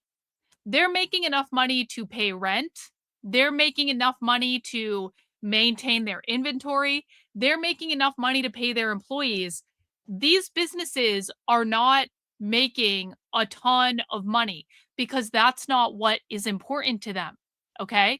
What is important to them is being an educational hub for the community, getting their ideas out into the world. And so I want people to understand, like, that when the left is engaging in capitalism, they have completely different standards of like, what does a successful bookstore do? Does it make a ton of money? Or is it an educational hub for the community? Is it a way to spread their ideas? Is it a way to employ people like them and make sure they can pay their rent and stuff like that? Is it a way that they can organize and do all the things that they want to do? They basically have built an ecosystem for themselves that allows them to have jobs doing the things they want to do, but being the most successful business in the world is not always their highest priority. And that does come back to bite them sometimes, because I've heard of more than one queer bookstore not being able to sustain themselves because they just don't think like that. So them going out of business is actually a very real thing at all times, because the profit motive is not their primary reason for doing this. Behind the counter gives about them. And that actually is a strength. I don't think it's a strength if you want to run, and I think Richard Labonte again, or Deacon McCubbin of Lambda Rising might agree with me. The guys who tried to set up, their big chain stores of their own, I think they would agree that it's not a great way to run a big multi-million-dollar business. But if your focus is on a big, small independent bookshop, then it's, I think, the only way to do it. I'm going to ask a big question, and then I want to bring in our panelists. So one of the things that really struck me as an American reader of this book, and part of the history. Guys, I noticed that we are a little low on channel memberships today. So I'm going to make you guys a deal. Listen, I know this is a topic that is not the sexiest topic in the world, and I know that there might be less interest in this. We need to learn this stuff because we're responsible, and this is not all about fucking clickbait. But I will make you guys a deal, okay? There is a live leftist organizing call happening at 8 p.m. Eastern time tonight. If we get to our 100 channel membership goal, I will stream the live leftist organizing call tonight publicly for everyone to participate in, okay? If we do not, then I'm going to take the rest of the night off and go to sleep because I'm tired. I won't even do it as a spy stream. I'm just fucking tired, you guys. W's Leo, thank you so much for the gifted channel membership. I appreciate that. So if we can get up to 100 channel memberships by 8 p.m. or by the time this stream is over, I will bring you guys inside a live leftist organizing call. We will do it as a surprise. Hey, W's to you, Magdalene. I so appreciate the gifted channel membership. If everyone in the chat just gives one channel membership, guys, we're already there. We got Zane in with a gifted channel membership. Thanks so much, bro. Appreciate that. Let's see. Hang on. We got a member chat from Chicken Spawn. Thanks so much for being a member of the channel for 10 months. Let's get some gifts, some channel memberships going, y'all. Appreciate that, bro. Yo, we got Donnie Girl holding down. Big support. 10 gifted channel memberships, getting us across the 25% mark. Look at that. Look how easy it is, guys. Look how easy it is. So we have, you guys are going to make me do math, 73 more channel memberships to go. If we can get there in the next hour and 20 minutes, then we will go inside a live leftist training at 8 p.m. Aloha, Donnie. Let's go. Thanks for being a member of the channel for 15 months, my dear. You rock. That I really didn't know was how serious the censorship in the form of obscenity challenges, how much that played a role in the shaping of UK and Canadian stores. That history wasn't so well known to me at all. And now in the US, we are facing some censorship threats. Thank you. They are not commercial threats for the most part. They're not yet about import-export. Though, with all of our tariffs and all of this foolishness, they may be soon. And that, the difference, I did not realize this, that the difference between the United States and the UK, for instance, is that in the US, you have a retrospective form of censorship. So you do something, and then if people don't like it, then you say, okay, we'll ban it. And that's because you don't have a monarch at the top of your decision-making process and at the top of your government. So it has to be done through a democratic process. Actually, weirdly, the quirk of the British system is that the top folk, the top dogs, so to speak, they get to decide what should be censored before it's even been shown to the public. So, that is one of the various ways, I would say, that, for all its ills and for all the way that certain politicians might be wanting to bend things at the moment quite seriously, in America, that the idea of freedom and freedom of expression lives there in a way that it still doesn't quite in the United Kingdom. And through the lens of queer book selling, it casts that in a very, very harsh light. So you're talking there about censorship, and you're talking about Her Majesty's Revenue and Customs, as it was then. It's His Majesty's now.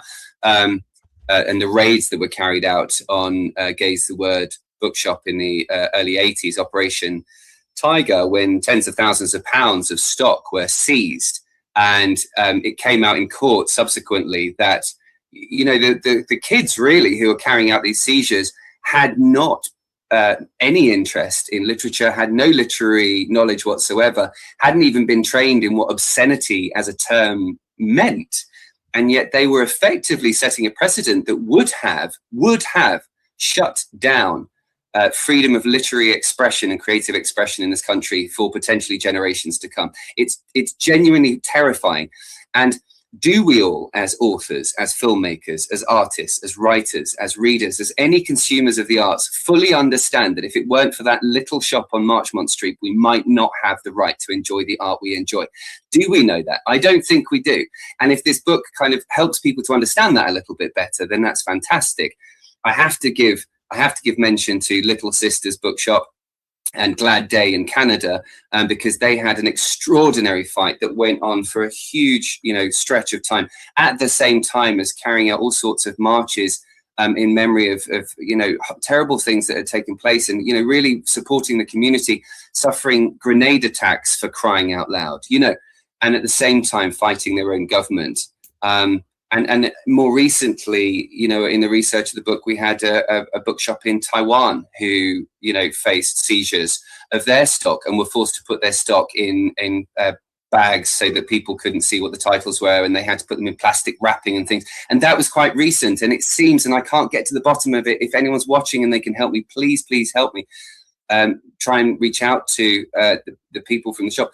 But it seems as though they came under attack and they've shut, and I can't find trace. So these patterns, there are patterns, beautiful patterns and themes that run throughout the history of queer bookselling, but there are also still to this day the same patterns again and again and again, where state forces, the media and various other groups try and shut things down. And indeed, in the UK, in only the last few months, we've had a situation where libraries have been told that they shouldn't be putting genderqueer books where children might see them, and they need to move books around. So, we've not left the period of challenge. And I tell you what, we need your queer bookshops now more than ever. I will say there's a fanfare at the end of this book, and it is missing far too many. So I would ask anyone who's watching this, whether now live or afterwards, if you want to take a moment to send me a direct message, maybe on Instagram, or email me, I'm sure the guys will help you get in touch. Then I will do my best to accommodate all of you, because I don't want to miss anyone out. Yeah, thank you. I think, in the US, we are I think that delineation between proactive censorship versus responsive censorship was not something I understood at all until reading your book. And I think it offers us a strategic way of thinking about how we might go about combating some of the censorship that we face in the US. So I want to open it up to our panelists and offer y'all a chance to ask AJ any questions you might have, but also to share a bit about your recollections of your time as book people. So some of you are still active booksellers, some of you are in retirement. But I would love for you to, if you would, just talk a little bit about what being a bookseller has meant to you. And if there's anything that you were like, this is the most misunderstood aspect of queer bookselling history, or this is a thing that I want to get on the record. Like, I'd love that, because I think that's part of it too. It's like, this is the piece of our history that I want to make sure people know. Does anyone want to start us out, or shall I pick on Sarah first? Because, all right, we'll begin with Sarah. Okay. One of the things I've been thinking a lot about, AJ, is about the title of your book, which is how queer bookstores bookshops change the world.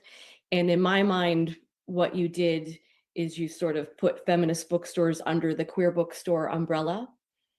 And there's a chapter, and they're included throughout, which is obviously very important to me, as Karis is a feminist bookstore. And it is only recently that we have actually had to embrace being called a queer bookstore.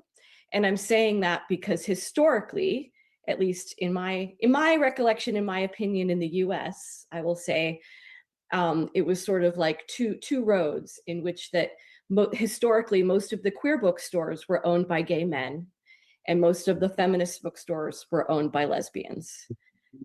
And there were some exceptions there and some overlap, but that is mostly true.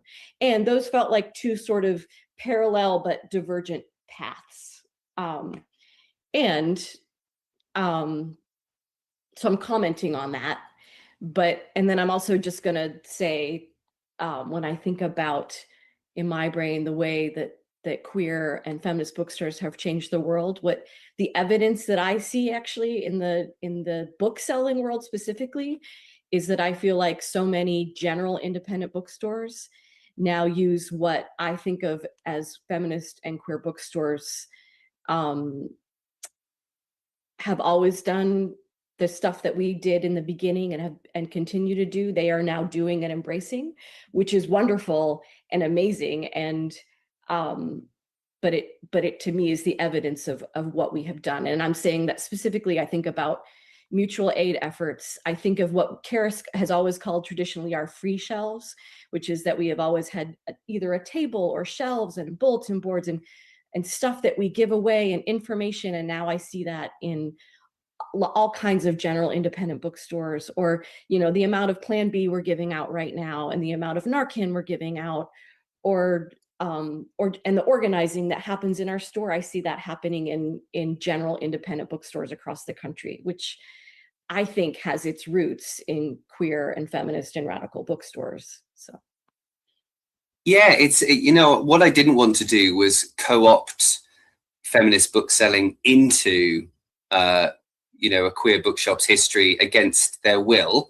But I felt talking to feminist, lesbian, queer booksellers, different, whatever different descriptor we use, that they certainly felt that they were a part of that history. And when I was talking to, for instance, Vrolijk bookstore in Amsterdam, it was an important part of their history as a bookstore when they went out and found their first gay woman bookseller, because they wanted to reflect that. Craig Rodwell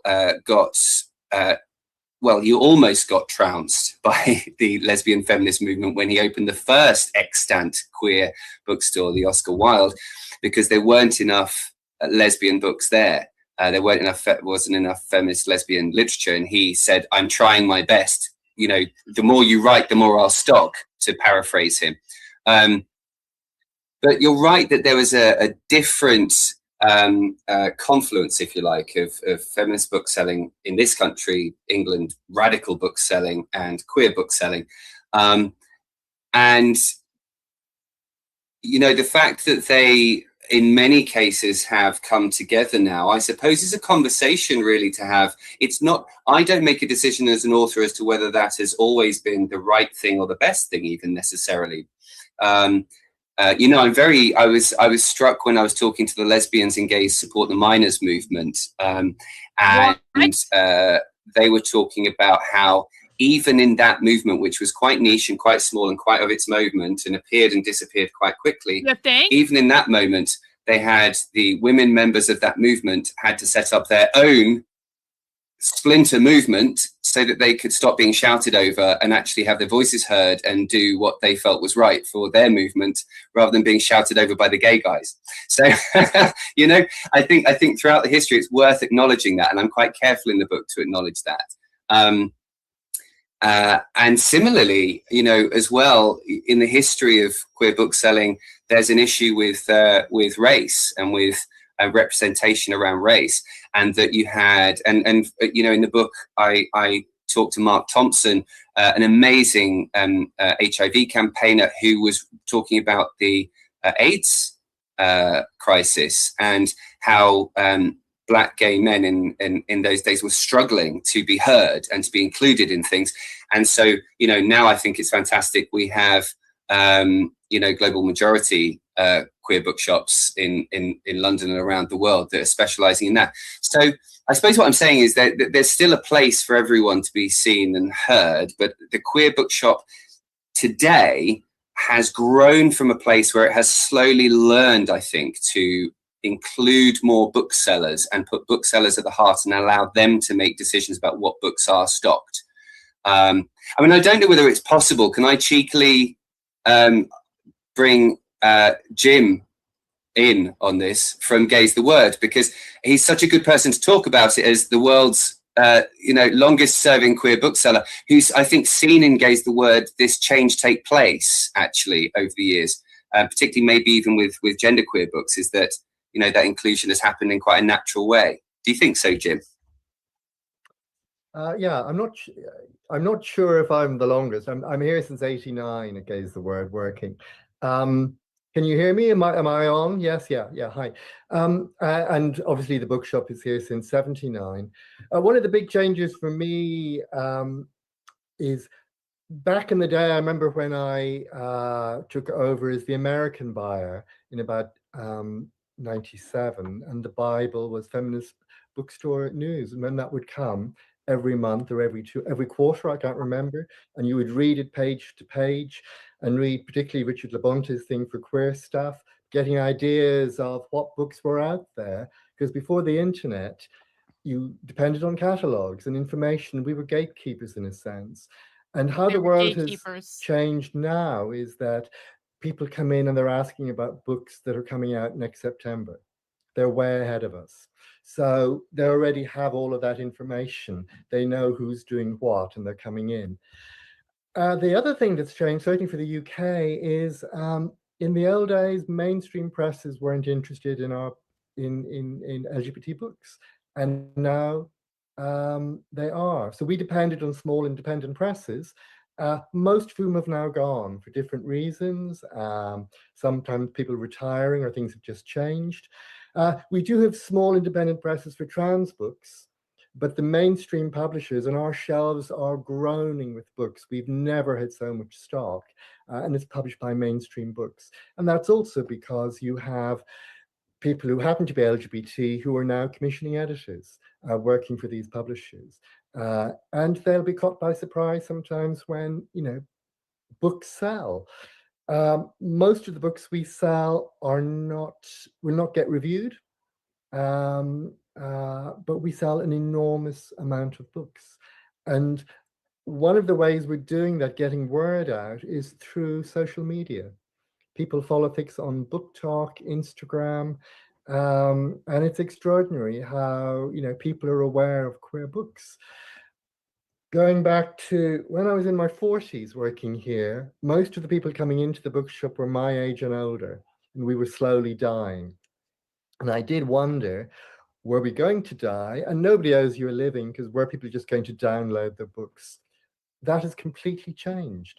And most of my customers now are under 30. And we used to be 70%, 30% men, women. And women were going to Silver Moon and Sister Right in London. And now we're easily 60, 40% women, men, or women trans, non-binary, and men. And it's just changed. Whole new generations, people are buying. In the 40 years, however long I've worked here, we have never been so busy. When rent demands come, I don't have to think about, oh, sweet Jesus, can I open the envelope?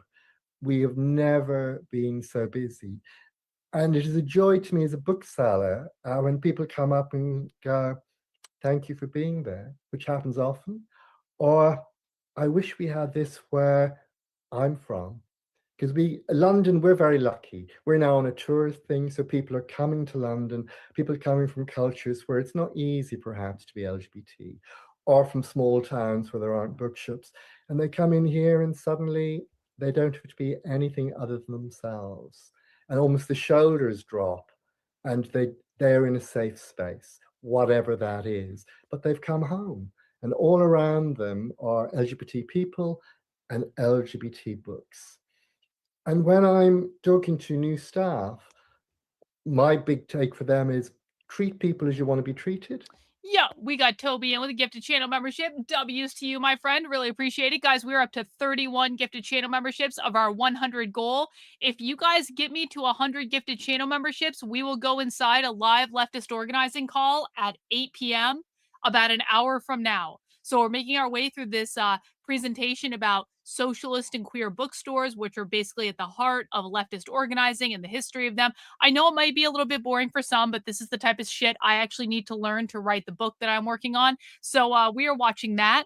We have about half an hour, a little over half an hour of this presentation left. And we have until 8 p.m. to get the channel memberships up. So we have, 69 more memberships will get us to the goal. If you guys want to go inside a live leftist organizing call in an hour, then we get to the goal. And if we don't get to the goal, then I'm going to go to sleep because I'm tired. So either is fine with me. Yeah, we're training for the Socialism Conference. That's going to be coming up. We're going to be doing pregame for that pretty soon. I'm putting together a plan for that right now. So if you guys want to go inside a live leftist organizing call at 8 p.m., get the channel memberships in, guys. If every single person on YouTube just donated one channel membership, we'd already smashed the goal. If people on Rumble threw in a couple channel memberships, it would help us get there faster. But if you guys don't want to watch a live leftist organizing call because you've already had a long week, I totally get it, man. I'm tired. I'm fine with going to bed. It's up to you guys. Let me know. And be kind. You never know where people are on their journey. You will be dealing with someone who's are taking baby steps as they come into the shop their first time, to people who are academics and writers who knew far more about their subjects than you will ever know. So you're reading the whole range of books. But I'm really excited that certainly in the UK... Does it strike you that I need to take written notes, or does it strike you that I know what the fuck I'm talking about?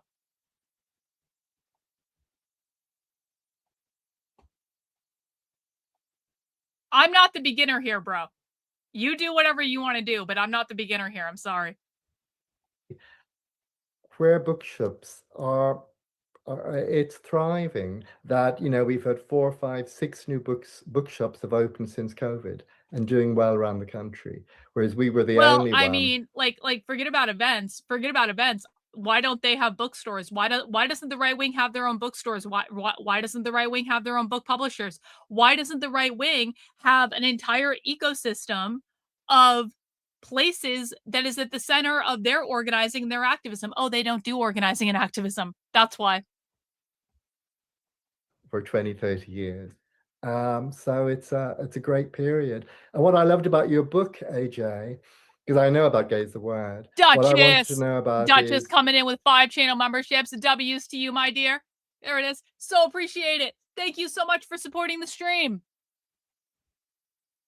Those people who set up bookshops and why they did it. And I found it so inspiring. Those people who didn't have a blueprint. I mean, I've had to hold a lot in the time I've been here, but someone else started it and had those ideas. And I'm carrying on that and then passing it on to new generations. Thank you, Jim. It's fair to say, I think, going back to, you know, Sarah's original question, that, you know, feminist and lesbian booksellers were a huge inspiration for the early queer bookshops. You know, they came first. And, you know, I mentioned Sylvia Beach and Adrienne Monnier. I'm at risk here of just kind of, you know, appointing myself host, but forgive me, but I'm just enjoying the talk so much. But I just wonder what Carol had to say about that, Carol CJ, about, you know, the way that feminist book selling actually kind of led into queer book selling and fed it and shaped it over the years. I'll bite on that one. I want to say first that I'm 76. I came up when I was 16, so that would be 66. And in those days, we were queer.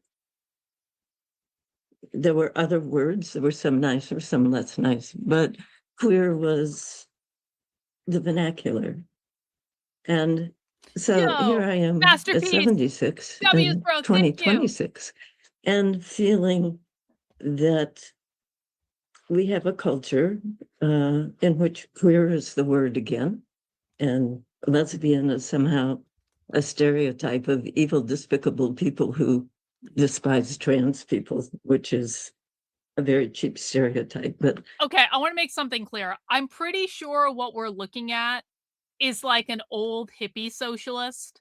The old hippie socialists are not the same as the queer liberationists.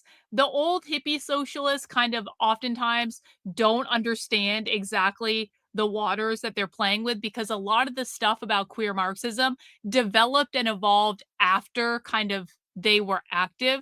So this woman's been around since the 60s. She was active in, like she was saying, like the 60s to 70s. Like queer Marxism in America really got had its like formative roots starting in the late 80s and the early 90s. There was stuff that happened before then, but you got to understand, like, the queer environment that we have today was basically cultivated decades after this one's involvement. So you just have to, like, you have to keep in mind people are a product of their time, and just because, you know, someone was an old hippie socialist does not mean that they understand the greater context of everything that's gone on. now we have to be sapphic, not lesbian. I mean, the culture defines the language, is what I'm saying. And so this book I want to pick up. I mean, I had a great time reading it. It's like visiting with old friends. Oh, look, there's Jim. Oh, look, there's Ed.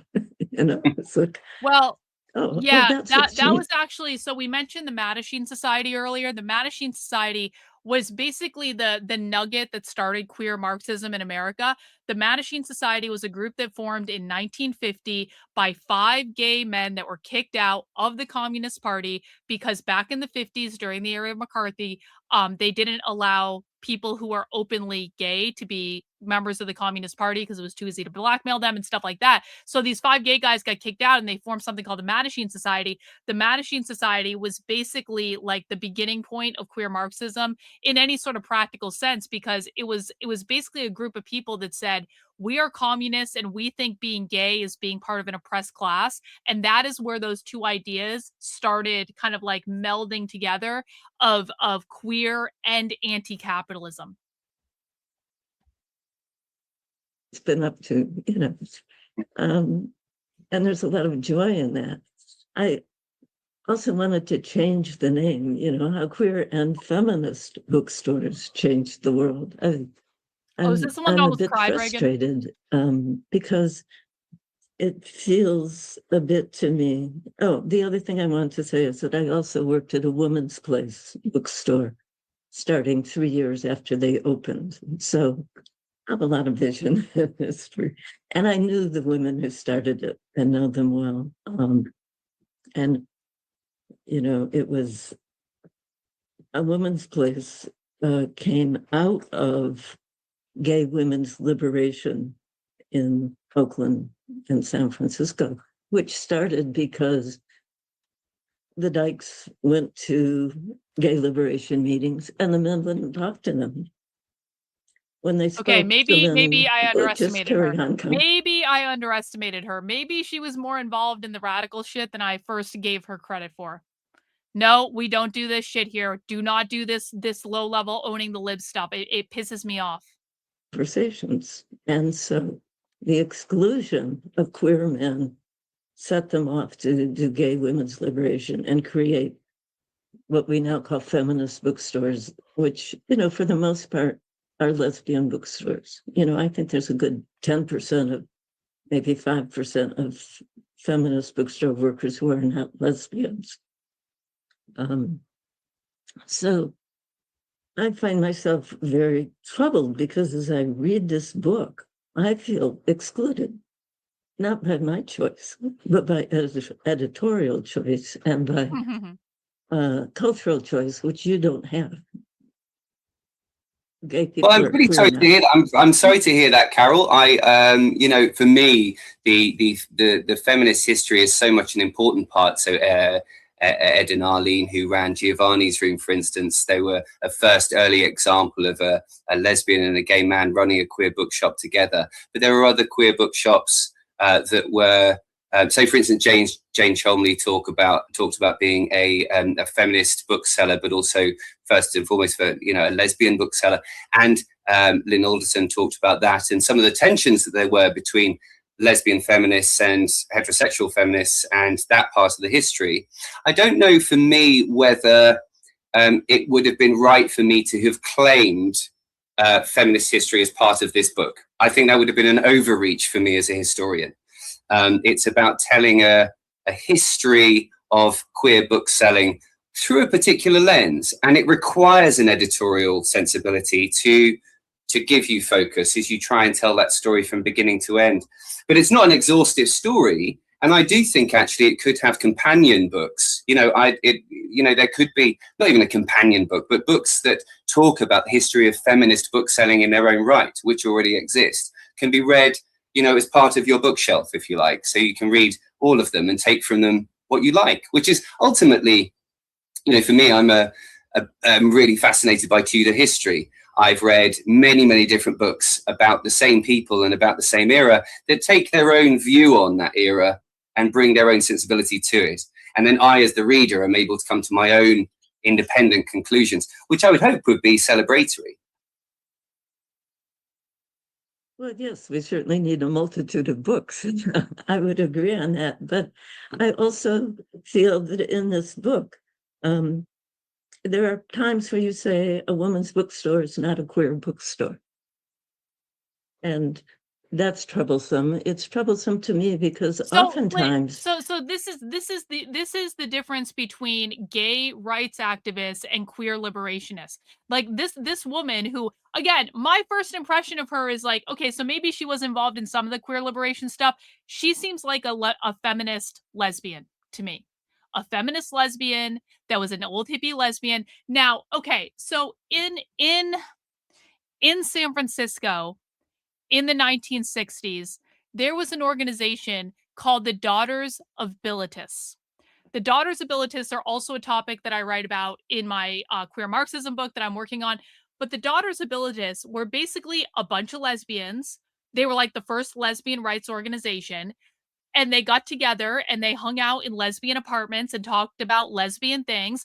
And they just literally wanted a place to be lesbians because in San Francisco at that time, it was criminalized and all that stuff. And so they had to go and hide in each other's apartments and hang out and do lesbian things and whatever the fuck they did. But the Daughters of Bilitis was not a queer liberation organization. They weren't. They really tried to be. We're just a bunch of lesbians hanging out. They weren't doing radical politics. They were not far leftists. There were people who tried to come into the Daughters of Bilitis and pull them to the far left. They actively resisted that for a long time. I'm saying that because there were organizations around the same time period in the area that she was in that were doing all the lesbian things that were explicitly not radical revolutionary socialists. It's like it was just a bunch of women who wanted to fuck other women, hanging out with women who wanted to fuck other women because they didn't have anywhere else to do that. And so they created their little organization and they created a newsletter that started out local and then it became a national newsletter. I actually have one of the original copies of it that I have for my archives. It was called The Ladder. And so like those organizations did exist. And so I really think this woman who is saying, you're saying that the lesbians can't be part of this queer thing. Like it's the difference between the assimilationist gay rights movement and the anti-assimilationist queer liberation movement, where I really think this woman was more just like a lesbian feminist that was involved in lesbian feminist things. That is not the same as queer. Queer is a radical, revolutionary political ideology. You do not have to be gay to be queer. You do not have to be trans to be queer. Just because you're gay doesn't mean you are queer. Just because you are trans does not mean you are queer. You could be a straight white man and be queer because queer is a political affiliation. It has nothing to do with any of the other stuff. So, I don't know. Maybe she'll give us a little bit more information, but that's kind of my position on this one. I think she's just like a lesbian feminist. Times where you say a woman's bookstore is not a queer bookstore. And that's troublesome. A women's bookstore is not a queer bookstore. That's because women's bookstores were not necessarily queer liberationist. A lot of like feminists, like I know people on the right don't like to hear this, but the fact of the matter is feminism is not all universally far left. It's really just not. There is a very, very, very, very, very wide spectrum of feminists. And when you get into like the queer liberationists, they don't believe that they believe that if you are not anti-capitalist, you are not a real feminist. So they look at people like J.K. Rowling and they say, you're not a real feminist, J.K. Rowling. They look at like trans exclusionary radical feminists and they say, you're not a real feminist. So feminism is a huge spectrum. It's not just one thing. I'm not going to argue that it's not on the left, but like to varying degrees. We're talking about queer liberation. Feminism and queer liberation don't always get along, if for no other reason than women who believe that women are a biological category. That's not what queer believes. Queer wants to abolish the gender binary. Queer doesn't want women to exist. Queer doesn't want men to exist. They want to abolish these socially constructed categories of men and women. And so if you're a feminist that's like women are a biological thing, that is anti-queer. That is not queer at all. Those two things don't go together. So when you have feminists that are saying like, like women anything, that is completely antithetical to queer ideology. Do people understand that? We got Gorenstein over on Rumble with a Rumble rant. I've been told that the Mattachine Society quickly moderated in response to anti-communist zeitgeist in the 50s. Is that not true? No, that is true. So what happened with the Mattachine Society is basically the Mattachine Society was started by 5 communists, but something happened.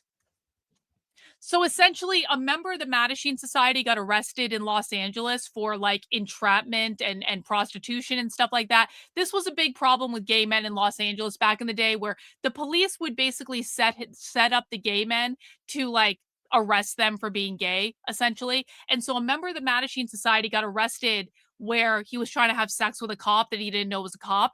And it blew up into this huge court case that got a lot of attention. It was about gay rights and that sort of thing. I'm not going to go into the history of it, but I tell you this story because when this person that was in the Mattachine Society got arrested and it blew up all over the news, all of a sudden, the Mattachine Society went from this small little organization of gay male communists with the communists as like the leadership.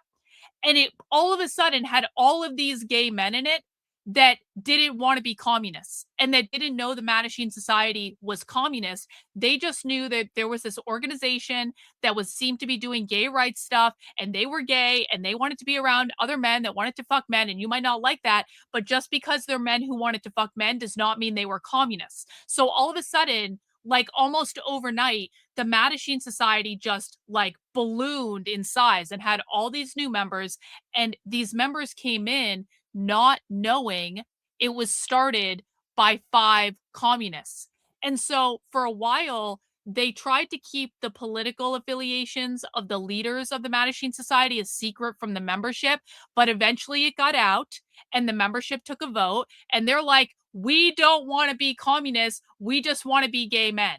And so basically you're right. Actually, your super chat is dead on. They did moderate. It's not like it completely went away entirely, but the Mattachine Society significantly moderated. They basically kicked out the leadership that started it in the first place because the membership had already ballooned up where they were like, we don't want to be communists. We just want to be gay men. So basically the Mattachine Society went from being like a queer liberation organization to being kind of like a normie, gay rights, assimilationist group that we would associate mostly with like Democrats and progressives and liberals and stuff like that. So you're right about that. Really good Rumble rant, bro. Appreciate it.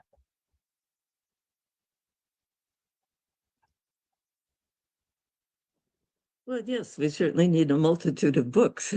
I would agree on that. But I also feel that in this book, there are times where you say a woman's bookstore is not a queer bookstore.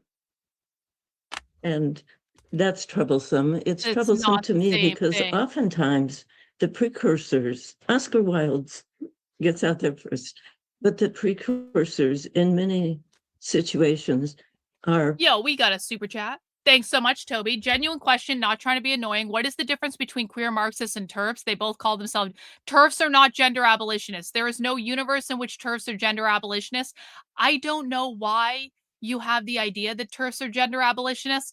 TERFs are TERFs want to uphold the biological category of women. So you were confused on that one. I don't know who taught you that. You should not listen to them. That's wrong. TERFs are gender absolutists, not gender abolitionists. Appreciate the super chat though. Guys, if you guys want to go inside, listen, man, I know it's a slow day. I know I'm tired. I know I don't have as much energy as I usually have. But if you guys want to go inside, a live leftist organizing call at 8 p.m. in 45 minutes, we still got a little ways to our channel membership goal. I am only streaming the live leftist organizing call if we get 100 channel memberships. Rumble, you guys can donate. YouTube, you guys can donate. If we got how many? I have to do math. Hang on. 63. If 63 of you watching right now gave one channel membership, we would hit the goal. So it's up to you guys. If you guys don't hit the membership goal, I will not stream the live leftist organizing call at 8 p.m. But if you guys do hit the goal, I will make sure you guys get that extra content as a thank you. And I appreciate it. W Zach's Head, appreciate the 5 channel memberships. Let's go. I hope we can get the goal for everyone who's donating. I hope we can get the goal. But if we don't hit the goal, I'll just go to bed. And that's cool too. I'll go to bed. So now, we got Jonathan in. W's Jonathan. Appreciate that, bro. Guys, we're almost at the halfway point. We can do this. It's a totally manageable goal, guys. It really is. If you want to go inside a live leftist organizing call, donate some channel memberships and help get us to the goal. Leo's in with another one. W's, bro. So appreciate all your support. There's a feminist bookstore, and there are shelves of books for gay men because there's no place else for the gay men to buy them. Thank you. And because women created a literature faster. And so W Chicago. To W's Mitchell. not Thank you, Mitchell. include that history. Yo, we got This is the Angelize. point. Angelize it with 5. Yo, see, now we're cooking, guys. Let's go. Angelize it with 5 gifted channel memberships. W's to you, my dear. Really appreciate it. Guys, guess what? We are over the 50% mark. We have 49 more memberships to go. I believe in you guys. I know we can do this. Of queer bookstore history is that women were often doing it, that we did things like feminist bookstore news and shared our resources. Jim's saying he's reading feminist bookstore news to get the information. We also had Ed, who's not here, and Richard Labonte, who wrote various versions of a column over the years of which we called Gay Men's Literature for Feminist Bookstores. Yo! Of women's bookstores. Rumble. We got SS Kennedy on Rumble with 5 gifted channel memberships. W's to you, SS Kennedy. I really appreciate the support over on Rumble. I'm interested. Mind me asking, because you're obviously so famous in this world and so influential in this world. Why didn't you write this history? Because you have so much information to your hands and so much knowledge. I was surprised when I came to it that this particular history, in this form at least, had not been written before. So, I would have loved to have read your history and your telling of it. And Kristen, thank you for the 5 gifted channel memberships, my dear. W's to you. I so appreciate all your support. Thank you. of course, I started off by saying the other people on this call, I think, are more qualified. You maybe, the most, or certainly one of the most qualified, because you were there. We got Sith. We're starting. Are we having a rally? Are we having a rally right now? We are now up to 66 because Sith over on Rumble just gave another 5 Rumble memberships. WCU Sith, thank you. Let's go. 66. About it. You saw things firsthand that I obviously could never have done. So why did you not think, I have to tell this story first?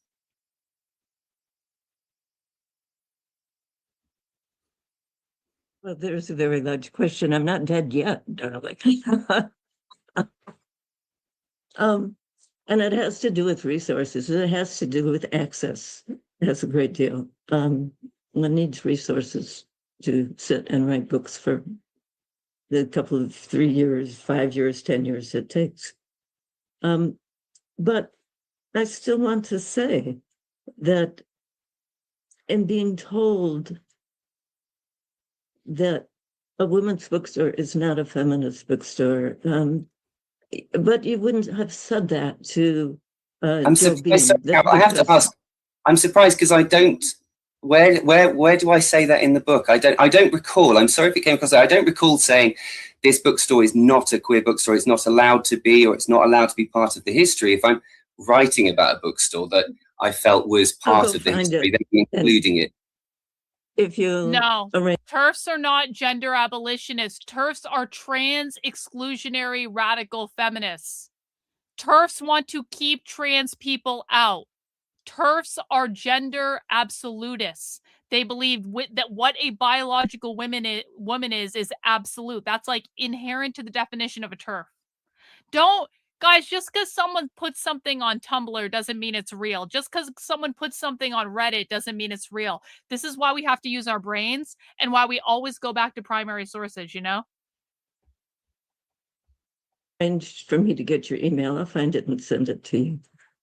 Well, I'd love to talk to you more. You know, as I said, this book is a starting point, so it's a good opportunity.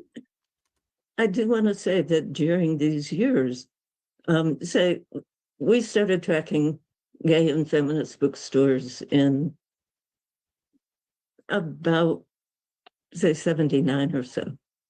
And there's some lovely women who did a data report. But anyway, it tracks out to that during those 20 years, there were just about 500 feminist bookstores in the United States. And in all of which, at least 70% of what they were selling is lesbian books. So I don't know how a queer history of book selling can ignore.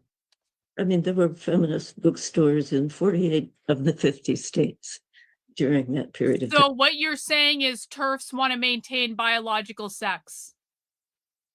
Queer does not believe sex is biological, bro. Queer activists do not believe in biological sex or gender. They don't believe it's biological. TERFs believe in biological sex. You just answered your own question there. W's to you, Jonathan. Thank you so much for the 5 gifted channel memberships. Let's go. Really appreciate it, bro. You rock. Not always all at once, but I don't know how queer history 29 can more. ignore that You might actually hit the distribution goal. Holy shit. of lesbian queer literature, what we now call queer literature. It's kind of so that troubles me a great deal. I saw that and- actually. I didn't look much into it, but I saw you, I think, posting about it in one of the group chats. I haven't had who was doing it? Yeah, I have to look into that more because I saw it while I was dealing with other shit with with big retard and trying to enjoy myself on my one day off. So I do have to look into that though. There's a point where it seemed to be you made a new friend? Oh, good. I'm glad to hear in you this guys are book, getting but along with also in the culture. And I don't hold you accountable for the whole culture. Where if a lesbian is interested in issues that also affect straight women. So the State Department is going after no blogs? Is that what's going on? The State Department is going after no blogs? That's wild. And I'm going to tell you this. If that's true, I promise you, I and us were influential in that. We're the only place that's been talking about no blogs for fucking ever as the basically Antifa ecosystem. I have a really hard time believing that they figured it out on their own. It's like someone at the State Department was watching or heard something or did that, or it was probably I don't know. But if they're actually going after no blogs, I fucking take credit for that because no one else was talking about no blogs. No one else. No, bro, you are not fucking listening. You are not listening. There is no trans version of gender. You are talking about gender abolition. That is what the queers want to do.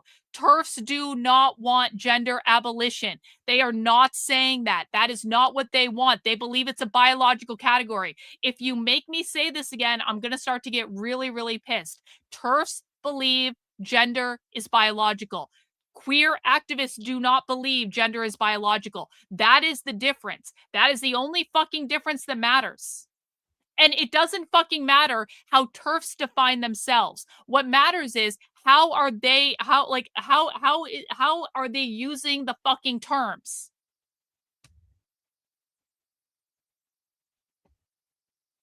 Then we are not queer.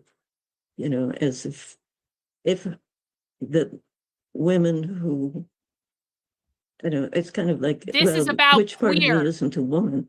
Which part of me doesn't suffer that discrimination?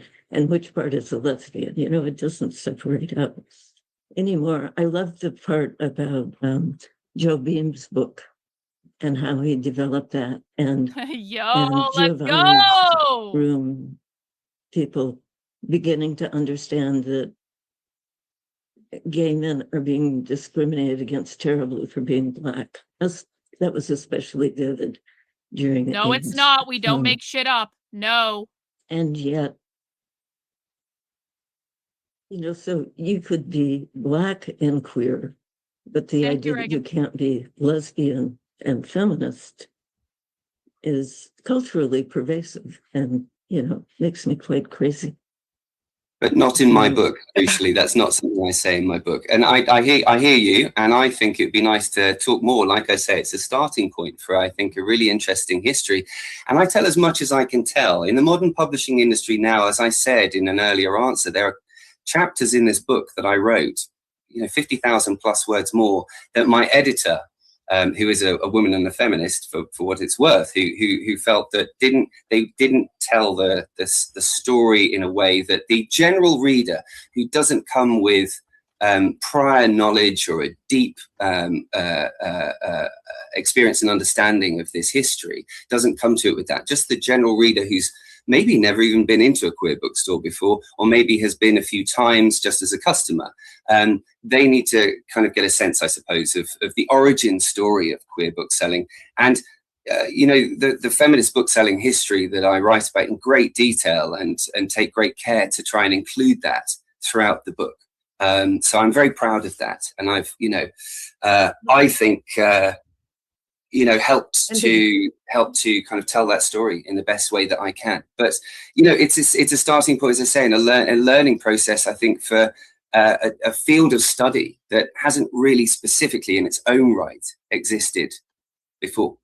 So we should talk more. Yo! Yeah, I would love Jonathan in dropping 10 channel memberships, bro. Big support. I so appreciate it. You've been so generous today. Let's go. Massive W's to you guys. We now have 19.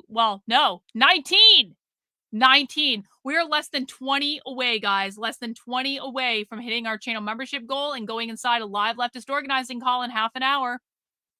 to connect y'all, and I think for folks who don't know the history of bookselling and particularly feminist bookselling. Wait, does that Reagan, is that who wants to talk to you? That guy wants to talk to you? That's awesome. Reagan should totally go do it. Reagan should totally, you know what, Reagan, this is going to be good practice for you. This is going to be good practice for you. Go, okay, bro.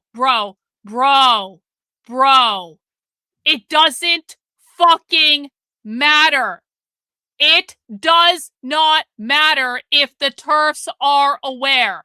The TERFs believe in biological sex. Queer does not believe in biological sex. That is all that fucking matters. I don't give a flying motherfuck what a bunch of annoying fucking TERFs believe. TERFs are fucking insufferable. They are not part of what I am studying. I am using it to explain to you explicitly and meticulously the difference, since you seem to not be fucking listening.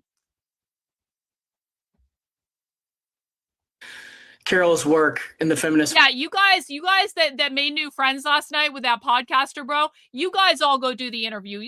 This is gonna be a good test for you guys. I just replied to him and said, "Hey, I'm willing to talk to you if you want to, but I think you guys should actually go do the interview because this will be a good test for all of you to see how much you've been learning." Okay, but don't fucking embarrass me. If you guys do an interview about my work, you better not fucking embarrass me. Bookstore. But you should do it because it'll be really good practice for you, and I think it'd be great to watch.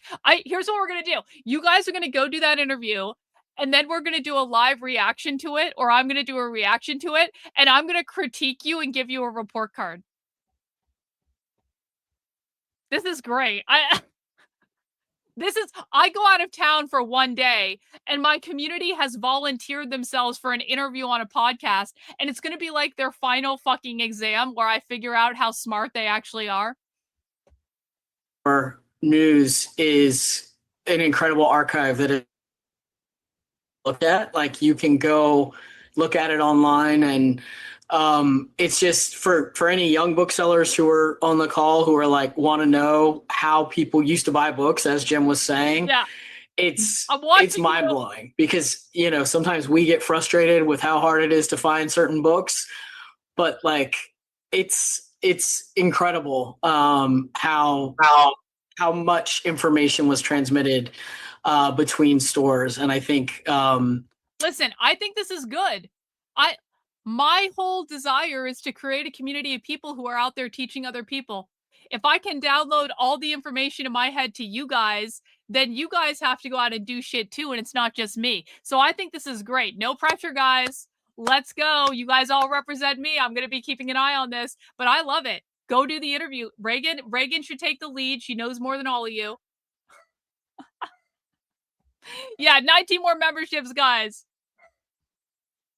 You know, there's just so much history, as you said, to continue to uncover. So actually, I want to kick it over to Patrice next, because you are your store is the youngest on this call, and you are, I think, the chronologically youngest person on this call. And so I wonder if you could talk a bit about how you engaged with this history and how you are thinking of yourself as a bookseller, and also as a person that's and specifically curating a Black lesbian space and what that has meant for y'all. Absolutely. I'm so happy and feel so privileged to be in this room with so many incredible booksellers. I also am trying my best not to fangirl entirely at Jim McSweeney. You won't remember me, but I studied abroad in the UK years back and went to Gay is the Word as one of my first gay bookshops that I had the pleasure of being okay, at. Don't worry. The podcast host is going to DM me now, so I want all of you guys to join, though. I really do. I think this is a great fucking idea. I'm gonna be like, this is gonna be like a community activity. I'm gonna come on to correct any failings that they have, but it's gonna be like a final exam. It's gonna be great. Shikalaga, let's go! Thank you. And sort of seeing dedicated in that way, and it stuck with me, obviously, in many respects. But for those of you who may not be familiar, Gladys is probably the youngest in many many dimensions on this list. We opened about 10 months ago, and I remember I want to sort of go back to something that I think, AJ, you had mentioned earlier, that sense of belonging, right, that people get immediately when the store opened. We have 2 floors. We're also a Black lesbian bar, which is a whole separate thing. Our sort of bottom is a wine bar speakeasy situation, and lesbian bars are similarly sort of marginalized and often Black closed lesbian rather quickly. bar. So we're trying to hold both wrong? of those things down simultaneously. But our first floor was full. Our downstairs was full. Our back patio was bursting. There were people like strewn out into the street, right? All of these Black lesbians, right? Like almost exclusively, and their allies, but it was predominantly Black lesbians that had come from everywhere, right? Who had been following the sort of buildup of the store, who had been waiting. And the store was packed from the moment it opened to the moment it closed, that entire weekend and the weekend after and the weekend, you know, and we continue to have those moments. And I think specifically as a Black lesbian bookstore, we have this dual role to hold, right? We are publishing feminist texts because we hold that dearly. We are, or not publishing, excuse me, but pushing feminist texts because we hold that dearly. We are pushing lesbian and various queer texts because we hold that dearly. Our romance section is actually one of our smallest sections, which is very annoying to some readers and the best thing that's ever happened to others. But it is that dual responsibility, and especially in the United States right now, where so much of the history is being retroactively scrubbed, like you mentioned, AJ, especially Black history, especially queer history, and anyone who dares to have that intersection.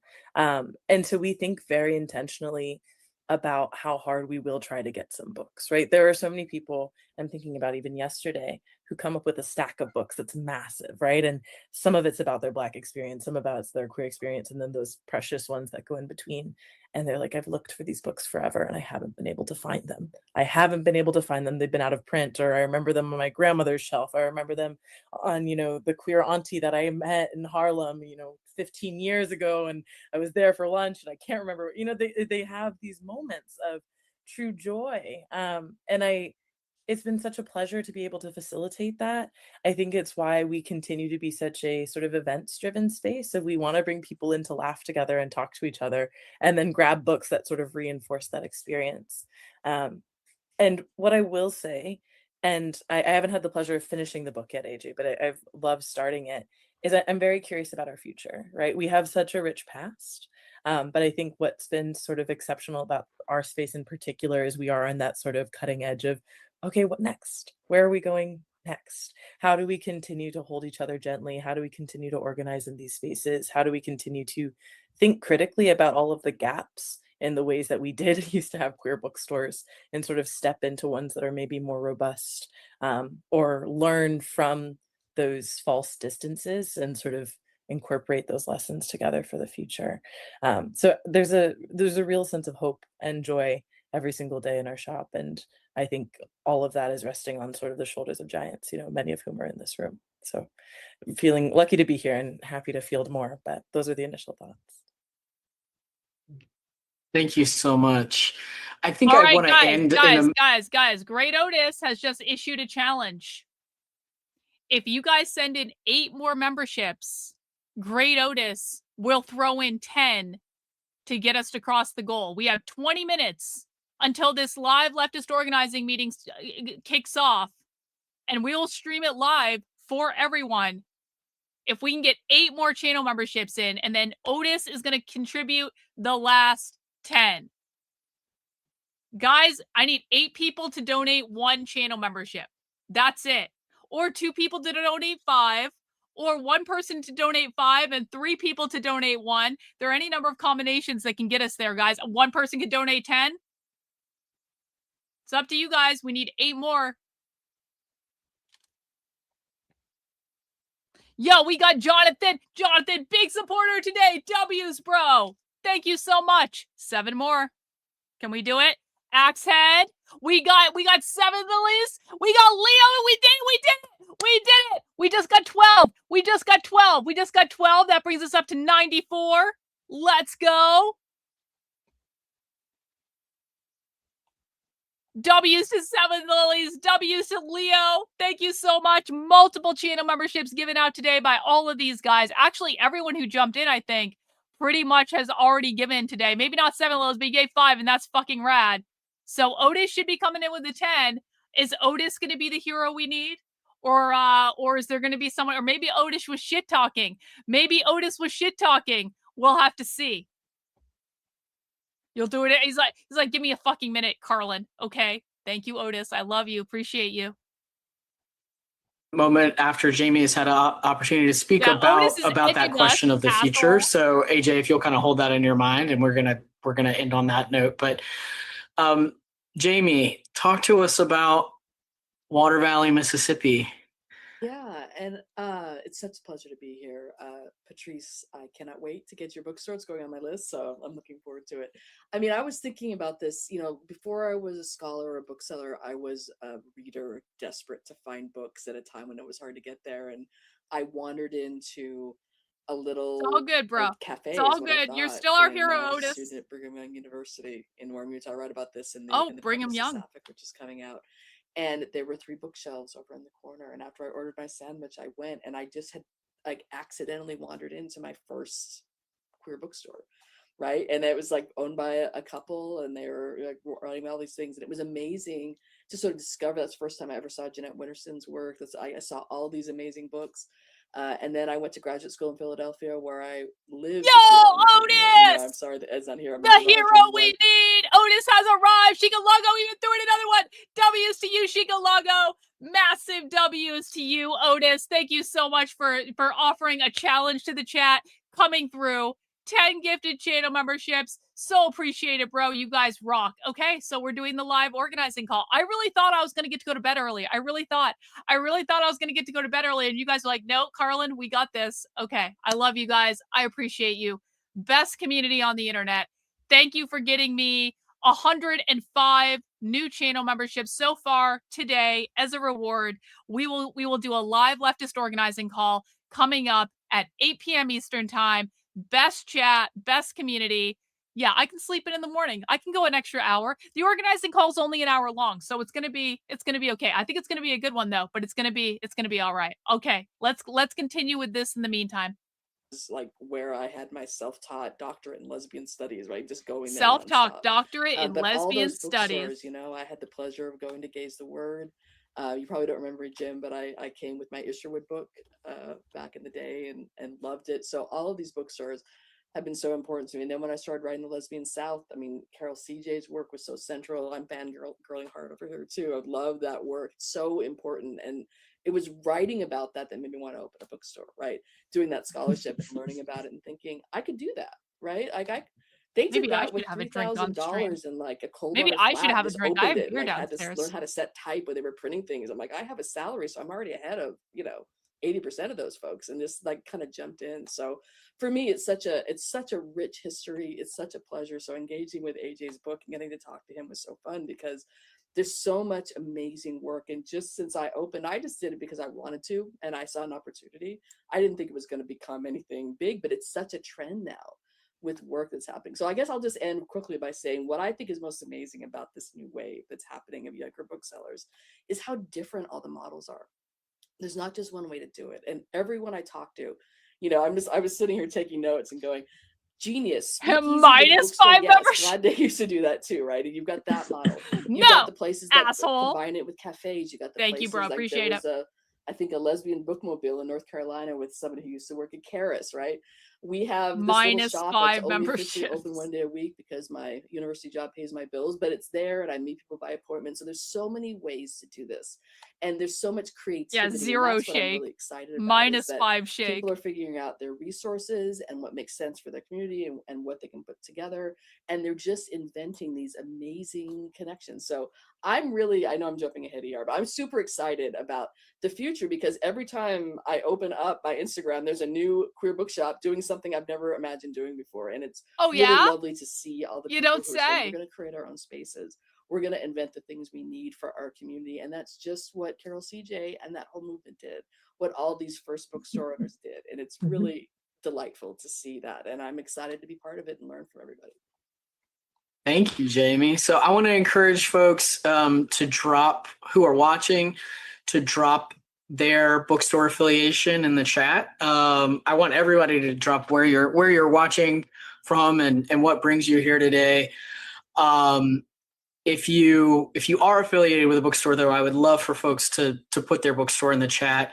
Part of what I think is our commitment is that we do want to send these stores to AJ so he can keep that list going. But the list that's in the back of the book is really great. And especially for those of us who are in the US, I think often we get a little bit of a US-centric mindset. And so it's very nice to have the global recommendations. So AJ, I wonder if you can speak to, as sort of a closing thought, what do you attribute? I mean, you spoke some about this, and I think what you've already said is really key around sort of the authenticity piece and the need to have a human-to-human connection. And yet, I'm still sort of overwhelmed by the glut of new stores. And so I'm wondering, do you think this moment is a blip and some of these stores will go away, or do you think, if you had a crystal ball, kind of what would you say? What do you think is happening right now? Oh, let's unmute you. Sorry. You can't. I do think there's a. I do think there's a. Hang on, asshole. Hang on. You don't get to demand that I -5 channel memberships. You don't get to demand that I subtract channel memberships that other people gave. A super chat doesn't buy you that. Okay, big tech. Okay, big retard. Like are you gonna start making unreasonable demands? That now that we have dispensed with the Pisces, are you gonna try to fill his shoes by making unreasonable demands? A real hunger at the moment, particularly, but not only amongst younger readers, for a connection with things that feel safe from online discourse and political discourse and things that's in the mainstream media. Finding those places where you can commune and learn and read and share ideas. And queer bookstores just seem to be the perfect place for that. What's really interesting is some of the contemporary queer bookstore owners that I've spoken to in my recent tour in the UK. So Bookworm in Durham, as an example, is they set up their bookstore not really knowing there was a history particularly. They didn't set it up because they had learned from the past and said, oh yes, let's do what they were doing before. They felt a need come from within and they made it happen in their own way. And they're in a market, a very traditional Victorian converted market underneath the market space in Durham, which is this very old fashioned, very posh town, university town. And they're paying peppercorn rent and they're opposite a cookie store. And, it's this very small space where they built their own shelves and they're diversifying what they sell. So they're selling little kind of glow in the dark ghosts that sell really well, and queer flag plasticine rats they sell for like £5 a pop. They sell really well, as well as badges, pins, and all these sorts of things. So what Jamie there was saying is absolutely right, is that each new bookstore has its own approach and its own personality in a more idiosyncratic way, perhaps, than the first 2 or 3 early ones did, which were very much kind of taking a model and working out, well, how is this going to work? So you're right that we are in the middle of a renaissance right now. Exactly. At most, I would subtract 2 channel memberships. Chocolate Shape's trying to get some stuff for free. For whether that will continue or not, what we're having is an expansion and contraction all the time. So Tom at Gay on Y in Hay on Y in Wales, he runs, I think he runs the Wikipedia page where you have all of the different queer bookstores listed there. Or he's certainly one of the editors of it anyway. And he was saying it's impossible to keep up because there are ones opening every single week, but also sadly ones that close, sometimes after a matter of weeks, sometimes months, sometimes years. But I don't think that's a sign of it being a transient movement as a whole. I think that if I can call it a movement or a phenomenon, the modern queer bookshop, whatever form it takes, and whoever it is representing, whoever's working there,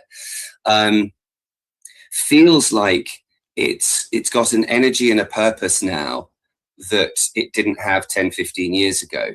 And I think that's maybe a reflection of the politics. But it's not just that. What worries me is that we're going to give credit for the queer bookshop to the people who would hate the notion of a queer bookshop most. They don't get to keep the credit for it. I think if we didn't have right-wing queerphobic politicians, I think we would still have the queer bookshops. And I think they would still be popular because we're still, as a community, looking for somewhere to come together and access literature in one place where we can have confidence that something we take from the shelf is going to feel as though it's relevant to who we are. So I think the future's bright. Yo, guys, guess what? Eric says, the new friend that you guys made, Eric says that he loves the idea of you guys going on the show and teaching him stuff, and then I critique you and give you a report card.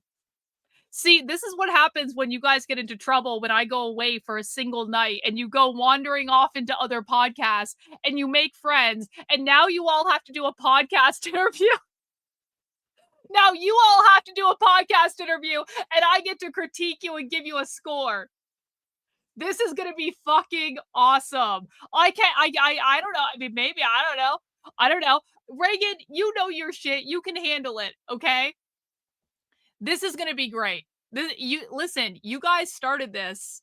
Let's see how much you've learned. Let's see how much you can teach people. I believe in you. I believe in you guys. Make good choices. Right.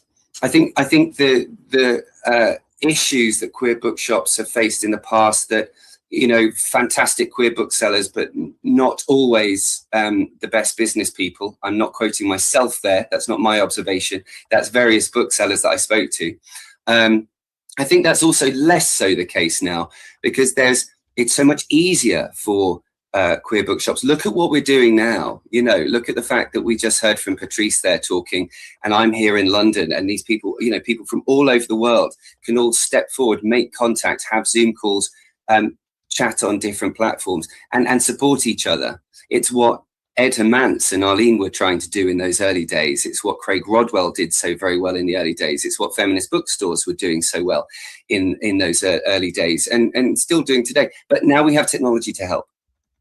So I think the future is bright, but it's if we really lean into that and we keep the community strong and we build those links between. We have the technology to do it. It's making time to do it somehow, kind of between the bookshops, to share knowledge, to share ideas, and to have a sense of we are part of one thing, even though we're stretched across various different continents. So one thing that would be nice to come from the book, whatever different readers might take from the book, one thing that would be lovely from it would be a greater sense of the history of queer bookselling, but also a greater sense of what other people are doing at the same time. And if it's, a starting point for people to learn more and talk more and share more, then for me, that would be just the best thing. Yeah, well, I think you've already achieved that. And certainly for us at Karis, we really, got excited about the idea of bringing people together and hearing, other bookstores. So I want to just speak, because the chat won't be on the recording, just speak the name of a few of these that are in the chat. We have Bookwoman from Austin, Texas, one of the OG feminist bookstores, having just turned 50 in December 2025. We have Violet Valley, of course. We have Charlie from Charlie's Queer Books in Seattle, and that's a bookstore that is a newer bookstore that is doing incredible things online. We see Charlie's all the time on Instagram. So hi, Charlie. We're so glad you're here. Of course, Gladys Books and Wine. Under the Umbrella is the store that we mentioned, I think in the green room, talking about, because Jamie Harker is originally from Utah. And so we were talking about having a bookstore in Utah is really, really exciting. And we got some Utah, queer historians in the chat as well. So Cookie, who has been to Karis, Cookie Woolner, and also Brianna, I may mispronounce your name, but McGuo is a professor at the University of Kansas. I see Julie Enzer as well, and probably some others who I don't know. So I want to thank everyone for being here with us today.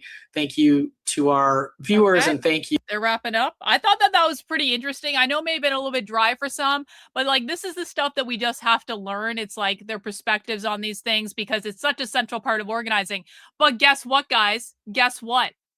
You guys met the channel membership goal. You far exceeded my expectations. I didn't think we were going to meet the goal today. I was like, Karlyn, you have no energy today, but you guys lifted us up. And because you guys met the channel membership goal, we are about to go inside a live leftist organizing call that is going to be starting in just a couple minutes. I need to update an audio setting really, really quick. Hang on. Okay. Don't tell anyone about this. Stitches get stitches.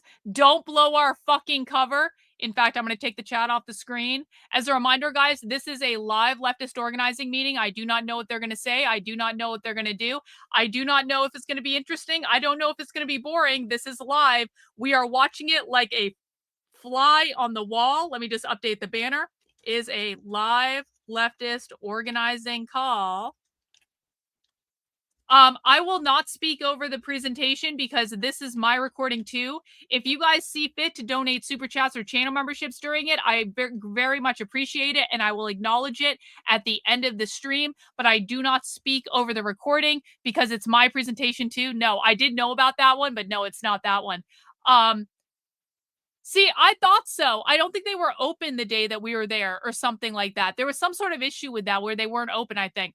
Anyway, guys, if this is your first time watching a leftist organizing call, I think this one we're watching today is going to be a good introduction to you. Let's see what's going on. Hang on. Ooh. Let me see if I can get in. No, haven't let people in yet. So we just got to chill. We just got to chill. Mouth the like button. Yeah, I thought they were closed. That was it. So I have to come back to Seattle. Hey, the Seattle, someone was just texting me about this actually. The Seattle Anarchist Book Fair is September 26th and 27th, just FYI, bro. So who knows? Maybe I'll be coming back. I don't know if it's safe for me to try to go to the Seattle Anarchist Book Fair again. I don't know if that's safe for me. I have to think about that. I don't know if that's safe. I don't think that might be my best decision ever. I went undercover last year. I was on their hit list wall. I would like to see if I'm on their hit list wall again. That'd be fun. But we still, Seattle, even if it's not me going, you understand we have people, right? There are people that are going to go. I promise you, Seattle. Can I just say this out loud because they don't know what the fuck any of my community members look like? Seattle, we are going to have people undercover at your fucking book fair. Just FYI. I 100% guarantee, and there ain't shit you can do about it. You want to know why? They're not public people on the internet. Yes, Reagan, I would like you to send me that. Can you please? Thank you. See, this is why Reagan is the chief organizational officer. Reagan puts together all these fucking spreadsheets. I could go as a trans man. I would have to get a mustache or something. We'll see. We'll see. Guys, we were just waiting to be let into the organizing call. Hope you guys are all having a good night. This is the fun shit. Mount the like button if you would be so kind. This is a surprise live leftist infiltration. Well, maybe I'll do it as a challenge for the Socialism Conference coverage. Maybe. We'll see. That's a lot of channel memberships, though. But I don't know if I want to go as a trans man. I think that might be hard to pull off. I guess I would have to wear a suit or something. I don't know. I don't even know how I would do that. I'd have to think about that costume idea. I'm not cutting my hair. I committed years to growing out my hair because my husband asked me to, and I did it. I had short hair for most of our marriage. He wanted me to grow it out. I grew it out. Apparently, conservatives, by the way, are flabbergasted that women can grow out their hair. This is like a new foreign concept for conservatives. They don't understand that people can lose weight and grow out their hair.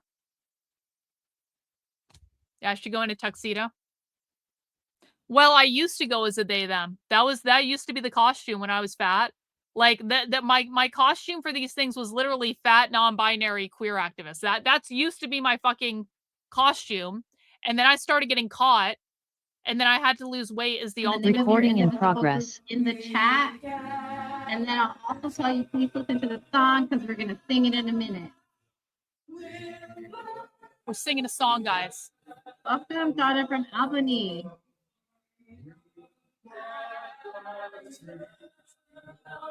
Suzanne from Indivisible, Baltimore County. Yes.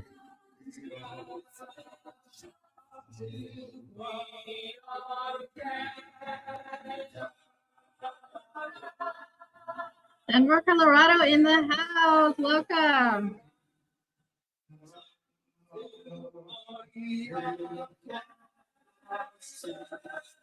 All right. I love all of this activity in the chat. Keep it coming. We're going to get started now. Welcome, everyone. We're going to get started. I'm going to hand it off to my colleague, Taylor, who's going to give us a round through of tonight. Come on, Taylor. Thanks, Hircia. Hey, everyone. All right, just some quick housekeeping before we get started. Reminder to please use the Q&A for your questions this evening. That's a feature at the bottom of your screen. We'll also give you a visual cue on the next slide. As a reminder, this is a public call, so please be mindful about what you share in the chat. There will be a follow-up email sent tomorrow with all of the materials from the call, including the recording, so don't worry if you miss anything. We also have a really handy document that we'll be dropping throughout in the chat throughout the night with all of the links. Thank you, Jody, for dropping that. So that's just a great thing to bookmark as well. And as always, respect one another, engage thoughtfully in the chat. And don't worry, we have moderators who are keeping an eye on things. So if there's anything that comes up, we will manage it. All right, and just some quick Zoom settings for you. So we know not everyone likes the emojis. If you find them distracting, you can turn them off by going to that little heart icon at the bottom of your screen, clicking on that arrow. It'll bring up the reaction settings. And under intensity, you can select hidden. You can also click on the CC icon to show captions if that helps you follow along this evening.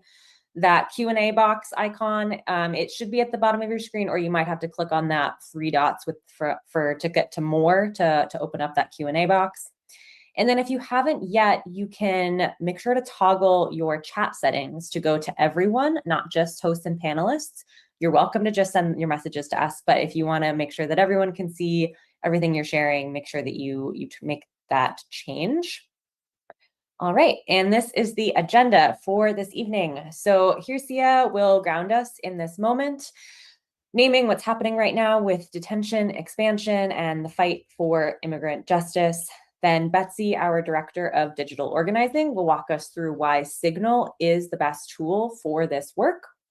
Before Hirsia will take us into a deep dive of Chapter 4 of the Immigrant Justice Summer Workbook, which is focused on building your Signal infrastructure for rapid response. Then you'll hear directly from two indivisible group leaders, Cindy and Kelly, about how they have built Signal-based rapid response networks in their own communities. And then we will discuss next steps and your action items before we close out this series. All right, Hirsia, back to you. Thank you, Taylor, for always, every single call, introducing us and giving us an overview of what we're going to talk about today. Well, hello, everyone. My name is Dr. Hirsia Martinez Rosas, and I am so happy to welcome you all to the final call in our 5-part series. Give it up for immigrant justice. Give me a fire or a heart or whatever emoji is your favorite. If you've been with us since day one, I want to see where we're at. Amazing. I love all of these emojis. If you are just joining us today, I'm so glad that you're here. We're so glad that you're here. Tonight is about building the communication infrastructure that keeps your teams connected, coordinated, and ready to hold DHS accountable the moment ICE shows up. But before we get there, I want to ground us in why this matters. On your screen, you're going to see a picture of a little boy. On August 16th, 5-year-old Liam Tadeo and his father Victor were detained on their way to a soccer game in San Antonio, Texas. And since then, they were held under horrible detention conditions at the South Texas Family Residential Center in Dilley, Texas. That is until today. Victor and Liam have now been deported. While waiting to hear what would happen these past 2 weeks, Victor was left with an impossible choice: depart voluntarily with his son Liam, or risk Liam being placed into DHS custody alone as an unaccompanied child, where children can be held for months, sometimes years. Victor has decided to self-deport rather than risk that harm to his son. In the blink of an eye, Liam's life changed forever. Instead of starting school last week, Liam found himself trapped in a detention center, and today himself in a new country, away from his mom, away from his home. Liam's story isn't isolated. ICE has detained 6,200 children since the start of this administration's second term. 500 of them are under the age of 3. Detention like this is harmful and traumatic for kids, no matter how long it lasts. These facilities have a documented history of neglect and abuse, of inadequate medical and mental health care, and this administration has no intention of slowing down. They've gotten $290 billion from Congress to keep going. We're already seeing where that money is headed. New plans are currently underway to jail up to 3,000 migrant children and their parents in a former military barracks. The proposed camp sits right next to an airport in Louisiana to speed up deportations. Tonight, we are joining Detention Watch Network and the Southeast Dignity Not Detention Coalition of Louisiana in telling Congress no detention expansion in Alexandria, Louisiana. If you hear me in the chat, please give me a thumbs up. Or anywhere in America, we're going to say no detention expansion anywhere. We're going to call our senators and tell them that immigrant children deserve dignity, they deserve due process, and they deserve the freedom to be with their families. Our tax dollars are funding this cruelty, and we are not standing for it. While many Americans are struggling just to afford everyday things, we're seeing the use of our tax dollars to cage children without due process or human dignity. Money that could go towards healthcare, towards housing, towards putting groceries on the table is instead funding a system that locks up 5-year-olds. And they're doing it without asking us, without our consent, spending our money however they want. That is authoritarianism. The Trump administration is using DHS and ICE to test how far authoritarianism can reach into our communities before people organize to stop it. We're not going to back down. Individuals all over the nation are committed to defending democracy. You're here to join them tonight. You are here tonight to say no to the many forms authoritarianism may take, whether that's a new detention center, whether that's a surge in ICE agents in your streets, or ICE at the polls. We're headed into a whirlwind fall. Things are going to get harder as this administration tries to grab onto power by weaponizing DHS to harm our communities. In those moments, we will reach for the tools in our tool belt to keep us steadfast in our vision. Our powerful tool is singing. One of the powerful tools that we have is singing. So it's time to sing. Grab your microphones. I'm going to give you a chance to go to your kitchen, grab your remote control. I don't care. We're going to sing. We're not going to go off mute so you can sing your heart out. The song is called Freedom Bound. It is a song that we heard at the top of the call. Jane Sapp, a Black music educator and a leader in the civil rights movement, is the genius behind this song.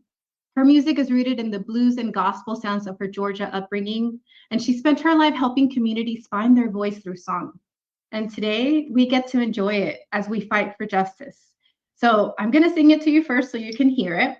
Then I'm going to sing it again, and you're going to jump in. If you feel like wiggling in your seat, if the spirit takes you and you feel like dancing, please join me. All right. It's a call and response song. I'm going to say the phrase, and then you repeat it. We go back and forth until we're done. All right. We have come too far. We have come too far. We won't turn around. We won't turn around. We'll flood the streets with justice. We'll flood the streets with justice. We are freedom bound. We are freedom bound. All right, I know y'all heard that. So now we're going to clap and sing along when you're ready. We have come too far. We have come too far. We won't turn around. We'll flood the streets with justice. We'll flood the streets with justice. We are freedom bound. We are freedom bound. Yay! Thank you, everyone, for giving me love while I was singing that. I want you to reach for the song when you need a reminder of what we're doing here, to remind you of our righteous journey, to remind you that we have come so far. No one, not Trump, not his militarized DHS, not ICE can stop us. We are freedom bound. Now, here are 3 things that we're going to do tonight towards that goal. The first thing is register for office hours are happening next week on Thursday. The office hours will be a one-on-one time for you and I to talk about whatever questions you may have about the reimbursement program. We want you to prepare to apply to the reimbursement program by October 5th. And we want to help you fund your work. I know that you're doing amazing things right now, and we want to help fund it. So review frequently asked questions that's going to be dropped in the chat, and submit your application. Okay, the second thing that you can do is we're going to text 2 or 3 friends. If you're popular and you have 10, 15 friends, text them too, to invite them to your end of series gathering tonight. After you get off this call, you're going to text your friend. You're going to say, hey, come over to my house 2 weekends from now. We're going to talk about how we're going to show up for immigrant justice. And if you don't already have your gathering planned, we're going to do that right now. You can apply to up to $150 to reimburse money spent on this gathering. And the third thing you can do is host a Signal security party. You're going to text your 3 friends tonight too, and you're going to put it, or if you're new here and you're just getting started, you're going to text 3 friends. But if you're part of a group, you're going to put it on your agenda for your next meeting. So download the workbook where we lay out the security features to have lockdown. Okay. I'm going to give the review of the blueprint for folks who are joining us for the first time. If that's you, please give me a heart. I want to know the people that are here for the first time. All right. Oh yeah, we have some new people. I'm so excited you're here. I'm going to move fast, but for a deeper review, watch the recording of our earlier calls. So there are 3 steps to mount a safe, hyper-local, immigrant-aligned response when ICE comes to your community. Just 3 steps. The first and most important step is you get aligned. You begin mapping the immigrant-led organizations near you in your backyard, and you connect with them. So you know the plan about how to respond to ICE before a surge ever hits. The step 2 is you show up with a plan. We're not going to show up with more questions than we have answers for. We're going to establish our role in the response and get our internal roles covered by the moment, before the moment hits. Step 3 is you grow the circle. Building your team and bringing more people into the response is going to be your purpose in this moment. Now, tonight is the final call in our series. Tonight, we're going to explore how to build a nimble communication infrastructure that will enable you to achieve to activate on the ground as soon as ICE shows up in your neighborhood. We'll discuss what makes Signal the right tool for these moments. You'll hear from my amazing friends, Kelly and Cindy, who are going to tell us how they're using this tool in their backyard right now. I'll also remind us that there were 3 amazing creators that participated in the series with us: Gina, Kat, and Fabiola.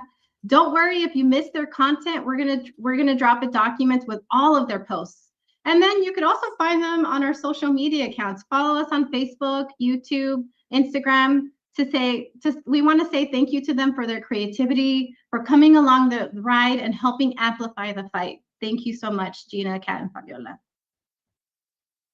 So as a final step, I know I talked about the reimbursement program earlier. I'm going to tell you more. We're asking you to invite 2 or 3 people over to sit down with the workbook and build the rough outline of a rapid response plan for your community. Whatever your group identifies at the gathering, because I know when we get together, we're creative and we think of so many amazing things for us to do. Maybe you identify a training that you still need. Maybe you identify you need supplies to be prepared. We want to help fund it. Groups are eligible for up to $1,650 to put their rapid response into action. We're dropping in the chat a link to the FAQ, and it will be in the follow-up email going out tomorrow. So I'm glad that you're here because you're going to get that email.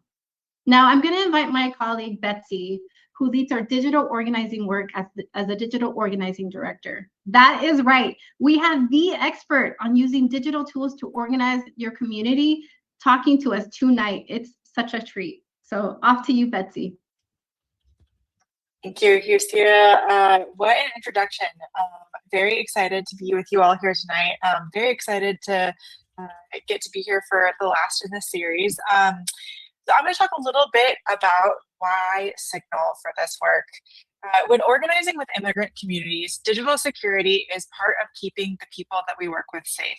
This is crucial to any organizing work that we are doing in these communities and just in general. Signal is our absolute gold standard for sensitive organizing communications because it combines strong security with a privacy-first approach. Signal messages and calls are end-to-end encrypted, which is just a technical way of saying only the people in the conversation can access the content. There are no settings that organizers need to turn on to get that protection. It just exists already within Signal. Security is also about information like who is communicating with who. Signal is actually designed to collect and retain very little user information, which is really important in providing additional protection for organizing networks. Signal is also run by a nonprofit, doesn't rely on advertising, and is built around privacy rather than monetizing user data, which means its technology is also open source and independently scrutinized. All of this means that you are safest when you are organizing in Signal because they're not collecting your information and they're not reading your chats. But Signal is only one part of digital security. There are a few habits that matter when you are using any messaging platform, but particularly Signal. You should use Signal for sensitive conversations, as we've already discussed. You should turn on disappearing messages when a permanent record isn't needed. There is a setting in Signal where you can do that. You should also limit lock screen message previews so no one can look at your phone and see a message preview. And keep devices and apps updated and protected with strong passcodes, always. Regularly review who is in sensitive groups and collect and share only the sensitive information you actually need. We also have partnered with an incredible organization, activistchecklist.org, and they have a digital security checklist where you can actually go through and follow a checklist of all of the things that you can do to keep yourself as safe as possible when you're using Signal. And to make it even easier, something that you can do is host a digital security party. This is something that you can do where you don't want to just tell people to improve their security. You can actually do it together at a digital security party where you gather everyone together and go through that digital security checklist, or set aside some time at a meeting to do that. The goal is to build secure habits together before an urgent moment. So the bottom line with Signal is that no tool eliminates risk, but Signal gives us a strong foundation: secure technology, minimal data collection, and a privacy-first model. We don't need to treat this as an either-or situation. There are lots of messaging platforms out there. WhatsApp, email, social media, texts, they can all be great for broad community engagement, but they should all be treated as semi-public organizing spaces. So for sensitive immigrant community organizing, Signal is still the gold standard. We want secure communication to be the norm, not something we scramble to establish during a crisis. So a good rule of thumb is if a conversation needs more privacy, Signal is the best choice, but still use good judgment about what you share. Signal protects the privacy of your conversation, but it doesn't change what's appropriate or lawful to say. I know we're all really excited about security, but I'm going to go ahead and pass it along to the next folks who are going to talk a little bit more how to implement it and what you can do in this work. Thanks, everybody.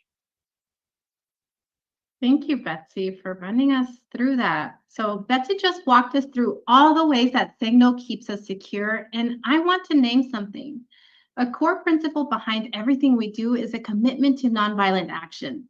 So that extends to online spaces like Signal too. We expect all of us to seek to de-escalate any potential confrontation with those who disagree with our values, and to act nonviolently and lawfully on Signal just as much as anywhere else. We've seen DHS weaponize Signal chats, infiltrating and targeting people based on their online activity. We've seen that.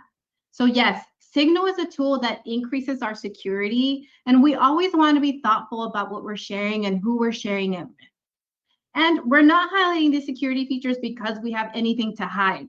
We're not afraid to use Signal. We are not afraid because what we're doing isn't illegal. Coordinating mutual aid support for our neighbors is not illegal. Holding ICE accountable is not outside of the law. Okay, we're going to dive into the workbook. This chapter is about building Signal infrastructure that your team needs to move fast when it matters most. So you'll see that on the screen. You could also download the workbook at our Dismantling Detention website. So the first 48 hours after a new detention center is announced, or after ICE is cited in your community, are so critical. Those 48-hour window is so important. That's why Signal makes our work so much more effective. We can use it to communicate quickly and share information with a lot of people, and do so safely really quickly. Now, I know I might be speaking to the choir. I know a lot of y'all said that y'all been here since day one, so you're experts. Drop a heart in the chat if you're already a Signal pro and you know exactly what I'm about to walk you through. Where are the hearts? Okay, I see some laughing faces. Maybe some of us are not experts. What about drop a thumbs up if you're new to this, you don't know what Signal is, and you have so many questions? Okay, I like all these thumbs up. Yes, yes, we're all starting from different places and we're doing it together. So first, think about your signal infrastructure as running on two different functions. So the first function is intake, the flow of information. You're bringing in people, information, and resources. That means setting up channels for onboarding new volunteers, taking on ICE sightings, or receiving mutual aid needs. So that's the first function. The second function, the way that I like to think about Signal, is internal coordination, like the thing that you talk to your colleagues, your friends, your group members about. Signal helps your team talk to each other and keep information organized according to channels. That's what's so cool about Signal. So that's what we're using Signal for, bringing in information and sharing it within our group. And let's get specific. There are a few channels we recommend that you get started with. So the first channel is an alert channel. So for example, let's say someone spots ICE 2 blocks from you. In this channel, you have all of your community and you use it to send them an alert that ICE is there so that they are safe. It's also the place where you can alert people of upcoming actions. It's a channel where you can use for so many different purposes. Another channel that is useful in a rapid response scenario, and you're going to see 4 different channels here on your screen. We're going to start at B if you're reading along. That's a dispatch or coordination channel. So this is the channel where you coordinate with your team members on how you're going to respond to an ICE sighting. It's closed so that it's only your core team members. Then there's your on-the-ground channel. So this is for people who are physically present during an enforcement action. Say your team has people stationed nearby. That is where the team would coordinate in real time. Another important channel is a documentation channel. This is where volunteers send in photos or videos of an ICE encounter, so it's secure and it's usable later. And on this last page, your support and mutual aid channel, that is where your team coordinates care, rides to the grocery store, childcare, groceries, whatever a family needs in a particular moment. The last channel is on our list is the onboarding funnel. But before I tell you about that, for those of you who've already been part of an ICE Watch or mutual aid network on Signal, how many of you had to start a brand new chat because your old one got infiltrated by trolls? Tell me. I know this has happened to many of y'all, where you're like, you're in good communication, you have a great channel with your team, and then something happens and you're like, oh, I gotta delete this thing. I know that frustration. Your Signal infrastructure is only as safe as your vetting practices. That's what the onboarding funnel is for. You're going to use this channel to bring in new people. So the channel itself is set only to admins. Only admins can send messages. But as soon as someone joins that channel, a volunteer can reach out to them directly to have a one-on-one to vet them and route them to the appropriate channel. Now that you've got your channels, let's talk about what's actually running in them. What are you putting in these channels? And who is going to be running them? That's the important part. You're going to need people in charge of each different channel.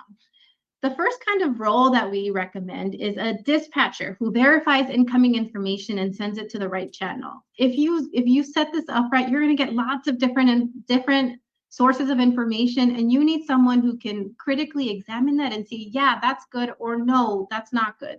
So for example, the dispatcher confirms an alert of an ICE sighting that is accurate before sending it to the rest of your team. Another critical role to consider is a security steward. This role flags anything that looks off. Say someone joins your coordination channel and literally nobody vouched for them, we have no idea who they are. That's the person who catches that. Next, another important role is a documenter. This is your record keeper. Assign this to someone who's like the researcher in your family and in your group. This is a person that's making sure that anything that we're seeing about enforcement activity on the ground gets logged and organized. Finally, you'll need a care lead. Care is so important, particularly in a rapid response scenario. This person is going to run point on the mutual aid channel. So requests for a ride or request for the right to court, the care lead is who makes sure that that actually happens. So these are just suggestions. There are so many ways to do it. And we're going to talk to Cindy and Kelly, who are going to talk about the different roles that they have. You may have others that you're thinking about, but these are core ones that you can start using to build your infrastructure. Now, tell me in the chat, which one would you be excited to serve as? Which one are you already doing for your group? Which of those channels that we just said, the care coordinator? Oh, Angie said all of it. Yeah, that's right. But no, we're gonna share the load. We're gonna invite more people. Documenter or care lead, yeah. If you want to take on all of them, let's do it. But we can also invite other folks to join us. I see a lot of documenters. Oh, mutual aid. I'm glad that it's finally showing up. All right, now let's build this together. I said a lot of stuff, but how do we actually do that? Here are the worksheets that'll help you build this step by step. I thought about each and every step and I created these just for you. So first step would be getting Signal on your phone and on your computer. We're going to drop a link in the chat, save it for later, and refer to the worksheet if you need support. This is the second worksheet, and I'm going to walk you through assigning roles. This is the critical step where you assign roles to the people to the roles that I just named. So we've seen this table on your screen before. It's part of the earlier chapters. Here, you're going to define what the role needs first. In that third column, you're going to sit through and say, I wonder what kind of skills a dispatcher would need to have in order to be good at this. And you do that for each role.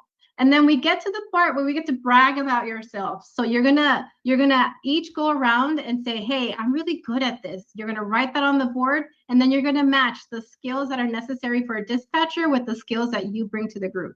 So ideally, that's 2 or 3 people if you can find them. If you can't find someone to fill it, if, for example, you go through this exercise and it's blank, that is your next organizing task. Your organizing task would be to find someone who brings those skills to your team.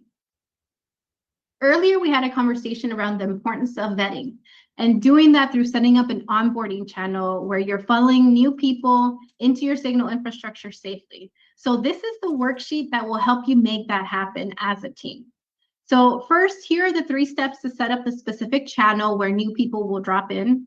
Remember, this is a channel where no one can send a message, only the admins. That's going to generate a link that you can share with a potential new member, however you choose to share it. Vetting it's a new word for some of us, and it's just having a one-on-one conversation with the people who are willing to say, I'm going to throw down with you, and you're just going to ask them a series of questions. After that one-on-one, you may want to follow up with research, like reviewing their social media pages and maybe calling their references if you ask for them. That's how you understand someone's strengths. That's how you make sure that they're in alignment with our mission too. And we made it really easy for you. Here on your screen, you see somewhere where your group will decide what questions you're going to ask. We have some that I thought would be really great for us to ask, but when you meet, you're going to add more to these because I know you're going to think of other important questions that you want to know.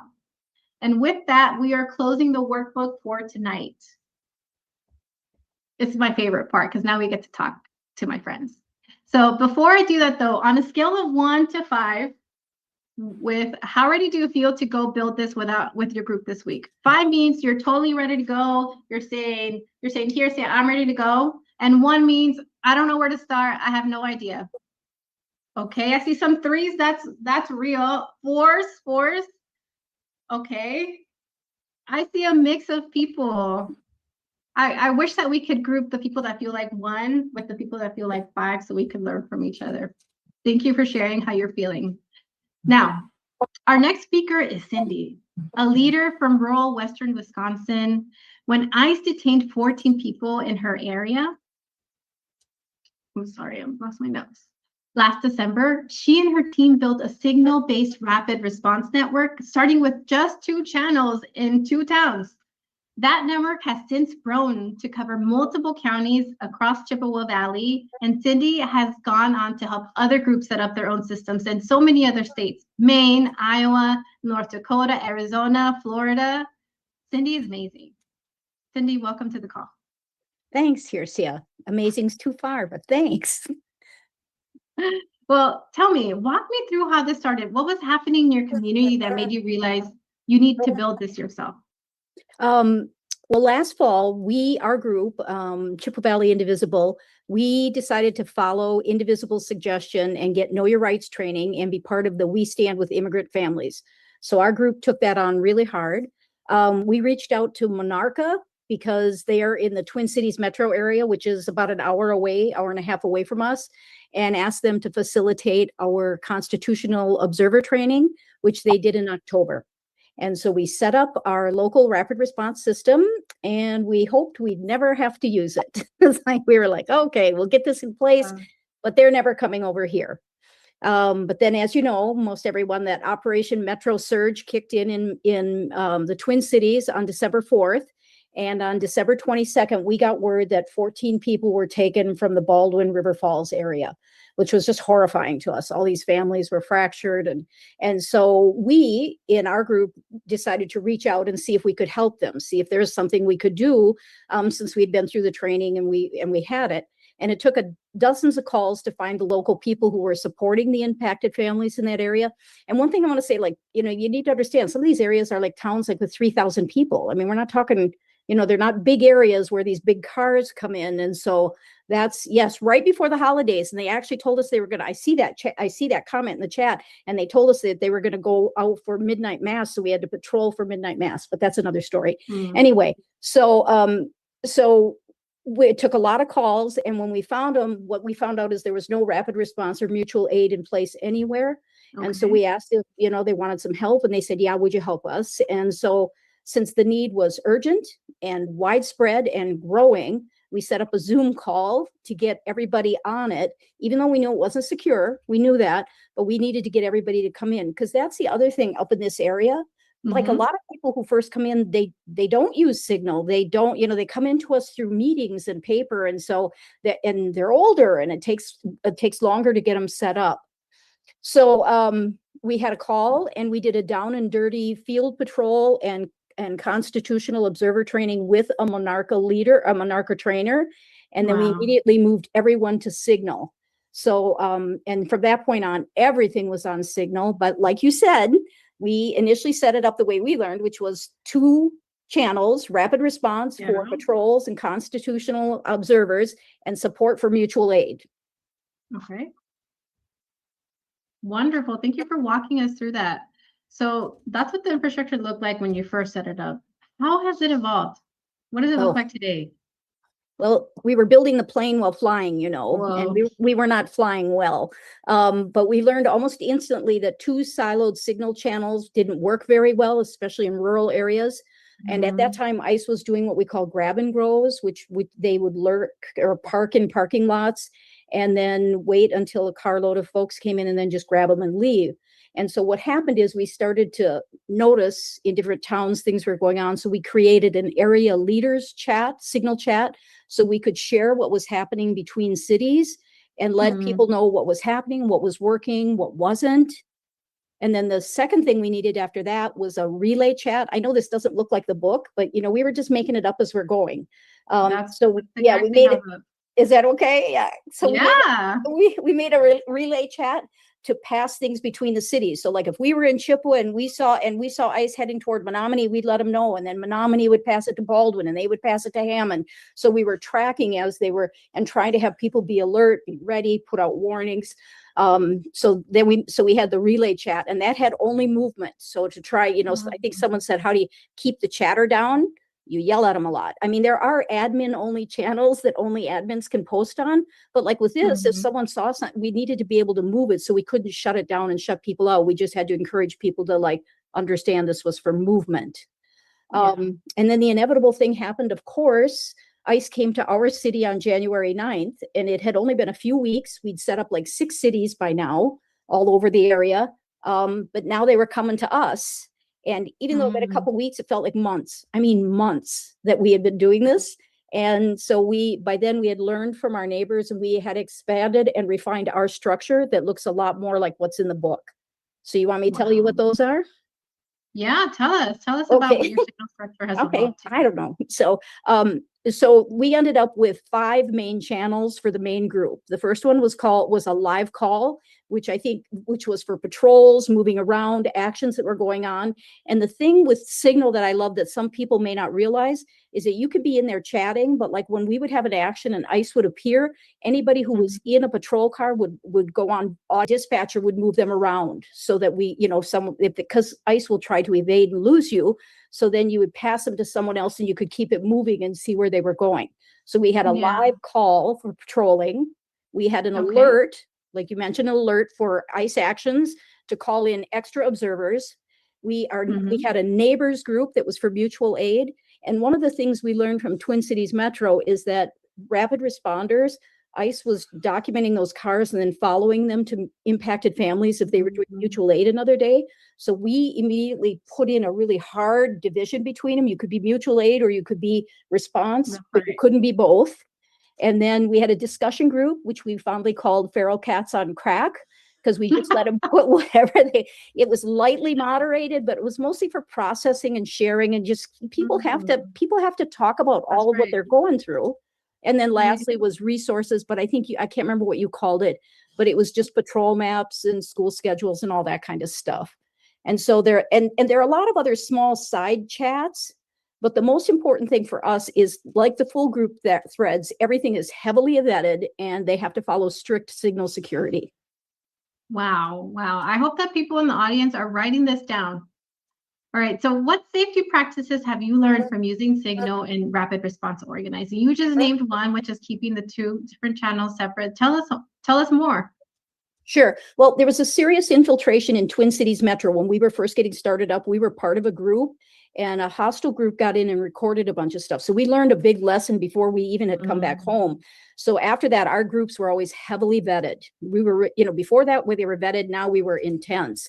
We required everyone to complete our secure online vetting. So like you, in yours, it has them doing it on Signal. We have more people who aren't on Signal for the beginning. So we used a form. And in that, we asked them things like 3 references. We need 3 people we can verify with. We asked them for their social media, why they want to do this work, because sometimes they would tell us things like, oh, you should not be doing this work. And, one-on-one, and then we would have one-on-ones on Signal. And there were some people that actually never made it in. They could never make it.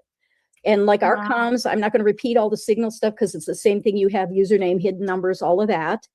But then the only other 2 weird tools that we use are for secure email. We use Proton because it's in Europe. And then for Google, suite of docs, that's docs and forms and sheets. We use CryptPad.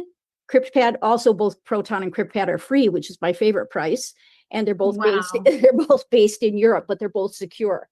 And then lastly, the very last thing in security is our mutual aid group had an additional layer of security with the immigrant community. Those leaders had to do the final approval. We didn't make a decision to have anyone come into that community without someone in the community first approving it. So if they didn't feel comfortable for whatever reason, they weren't there. I love this collaboration that you're pointing out, Cindy, for us. Oh yeah, so tell us, how did you get in touch with immigrant communities, and what did you learn about how to use Signal for rapid response and working with them? Okay, so the first thing was initially we'd done we stand with immigrant families, and we thought we'd done everything just right. And then honestly, when ICE comes to town, you're just thrown into the fire. But what we noticed is in town after town, when ICE came, the towns would go quiet because they would be so busy doing their work. They weren't chatting anymore. We were like network, but once they came to town, everybody kind of had to hunker down.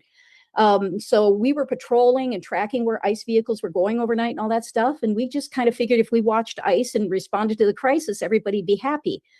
But we were barely a week in, and an immigrant leader reached out to us and asked us not to put out information on ICE movements. They said it was that we were terrorizing the community by doing this, that people were not going to work.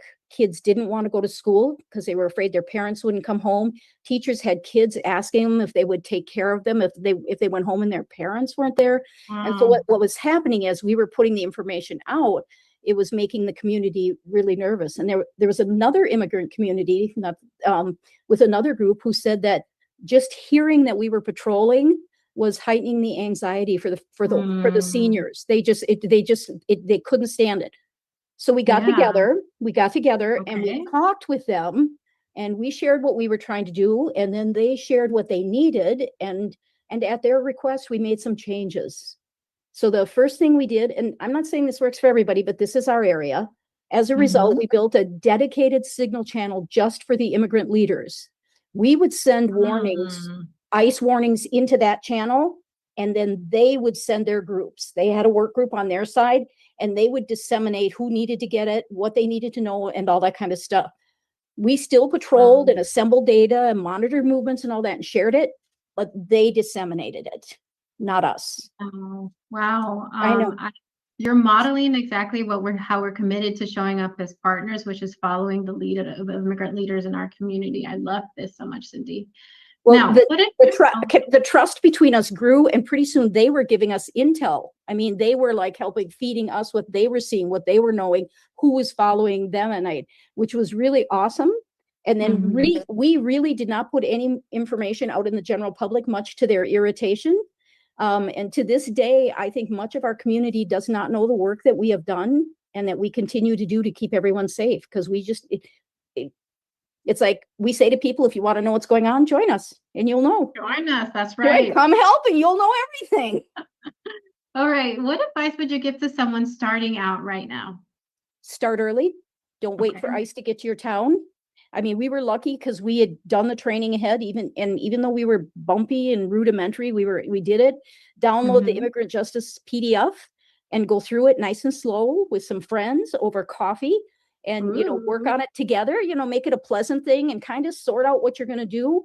The other thing I'd say is plug into vetted groups on Signal. That's how I end up helping these other groups. I'm in some groups that help. In particular, I do rural communities. I'm out in the farmlands.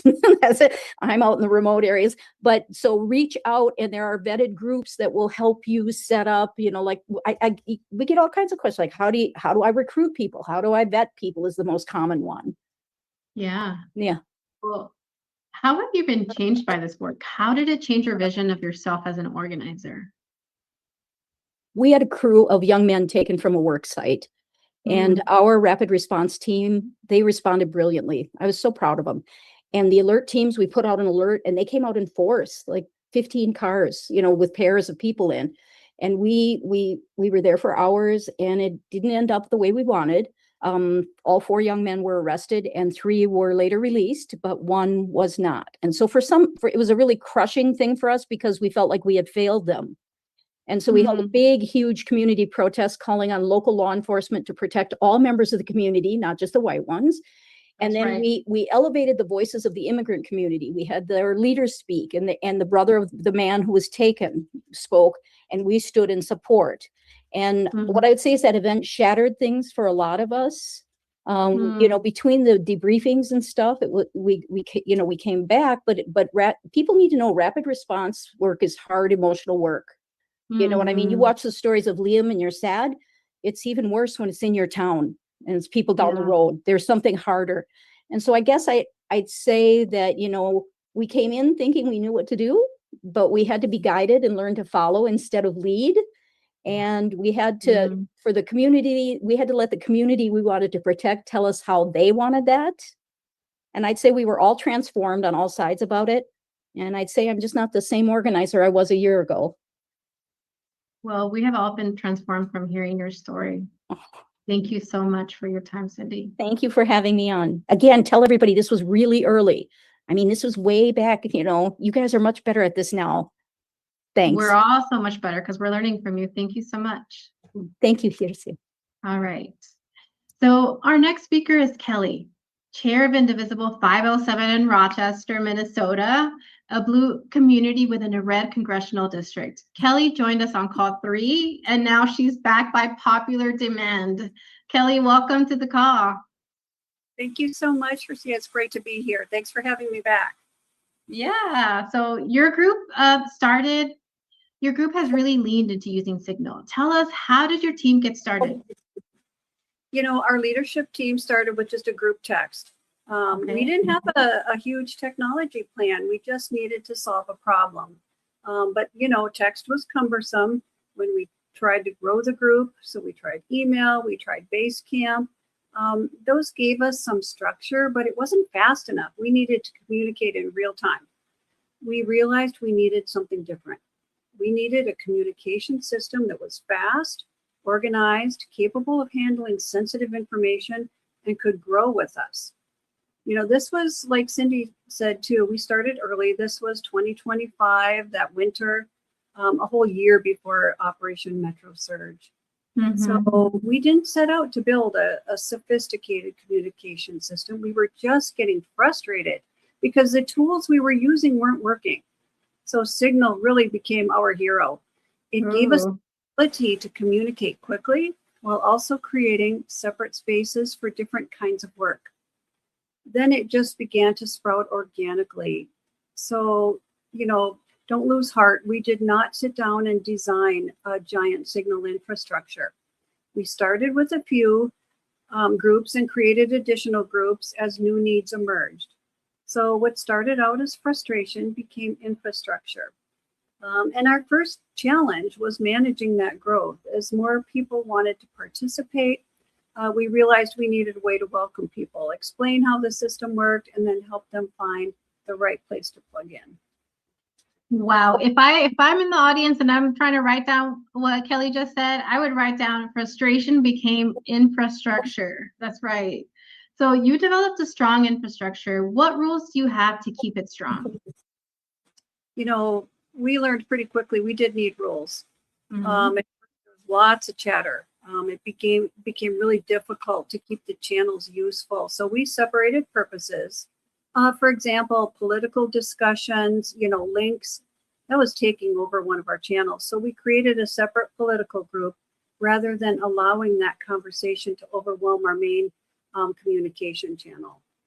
So every group has a clear purpose. People should know what a particular channel is for and how to use it accordingly.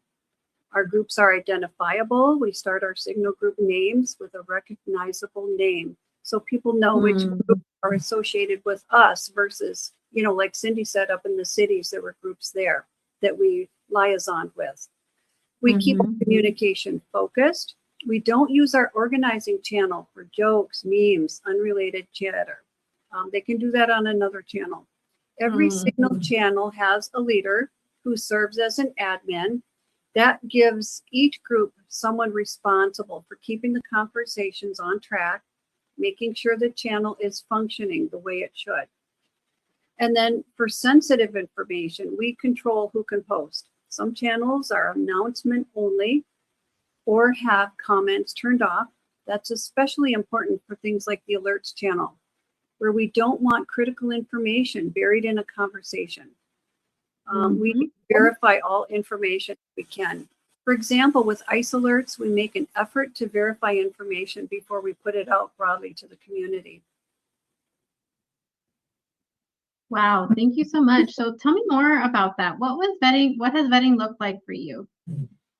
Our Signal system became more than a chat group. We were using it for real-time organizing and eventually for information that could be sensitive. We were sharing information that couldn't be available to just anyone. In some of our work that included things like personal information related to ICE activity. These were real safety issues. We needed to know who had access to certain information and who we were asking our volunteers to communicate with. We also needed to protect the integrity of the system. As the groups grew, we had to consider fake accounts, bots, people going in for reasons other than participating in the work, or someone simply disrupting the communication. And that did happen from time to time. Trust became essential. If you're asking people to respond to something happening in real time, you need confidence in the people receiving and sharing that information. So, it wasn't about being exclusive. It was about creating a level of trust appropriate to the work we were doing. And we've been fortunate. We have never been infiltrated. And I think having a thoughtful vetting process has been an important part of that. And honestly, I think vetting is a little bit of an art. There are some things you can check, but there's also a little bit of judgment involved. That's where having people who are experienced with social media and familiar with the community became really important. Wow, vetting is an art. Sometimes you just got to trust your gut, right? So you have lots going on across your Signal infrastructure, and that I imagine involves coordination, which involves a lot of people. How do you prepare people to serve as admins? You know, we don't just choose someone because they're enthusiastic. I watch for people who consistently respond well to others, show good judgment, and are dependable. There's always at least 2 admins for every channel. We don't want one person carrying that responsibility or being the only person with access. At least one of those people is a leader in our group. So there's a connection back to the larger group. And then we get to mentor the other person into becoming a leader. I love mentoring and watching new people step up into leadership and become confident. So what I usually do is I would have a one-on-one conversation with the person before they became an admin. We talked about what the role means, what I expect from them.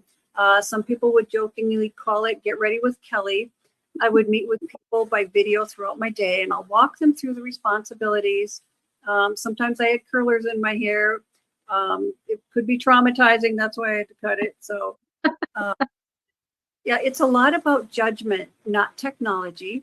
They need to know when to step in, when to respond, what information needs to be verified, and when something needs to be brought to leadership.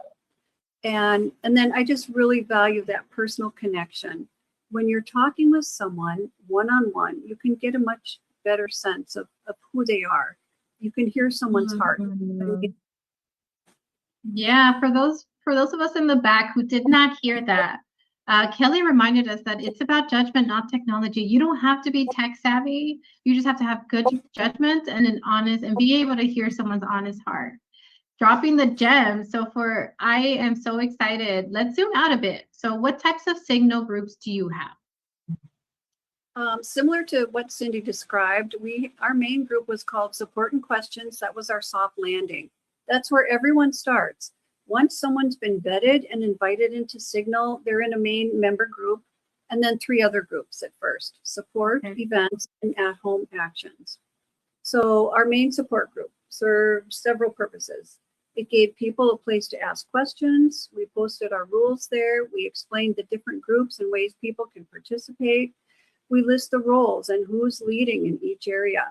Then people can say, hey, I want to do rides, or I can help with events, or I'm good at this. And then we connect them with the other appropriate group.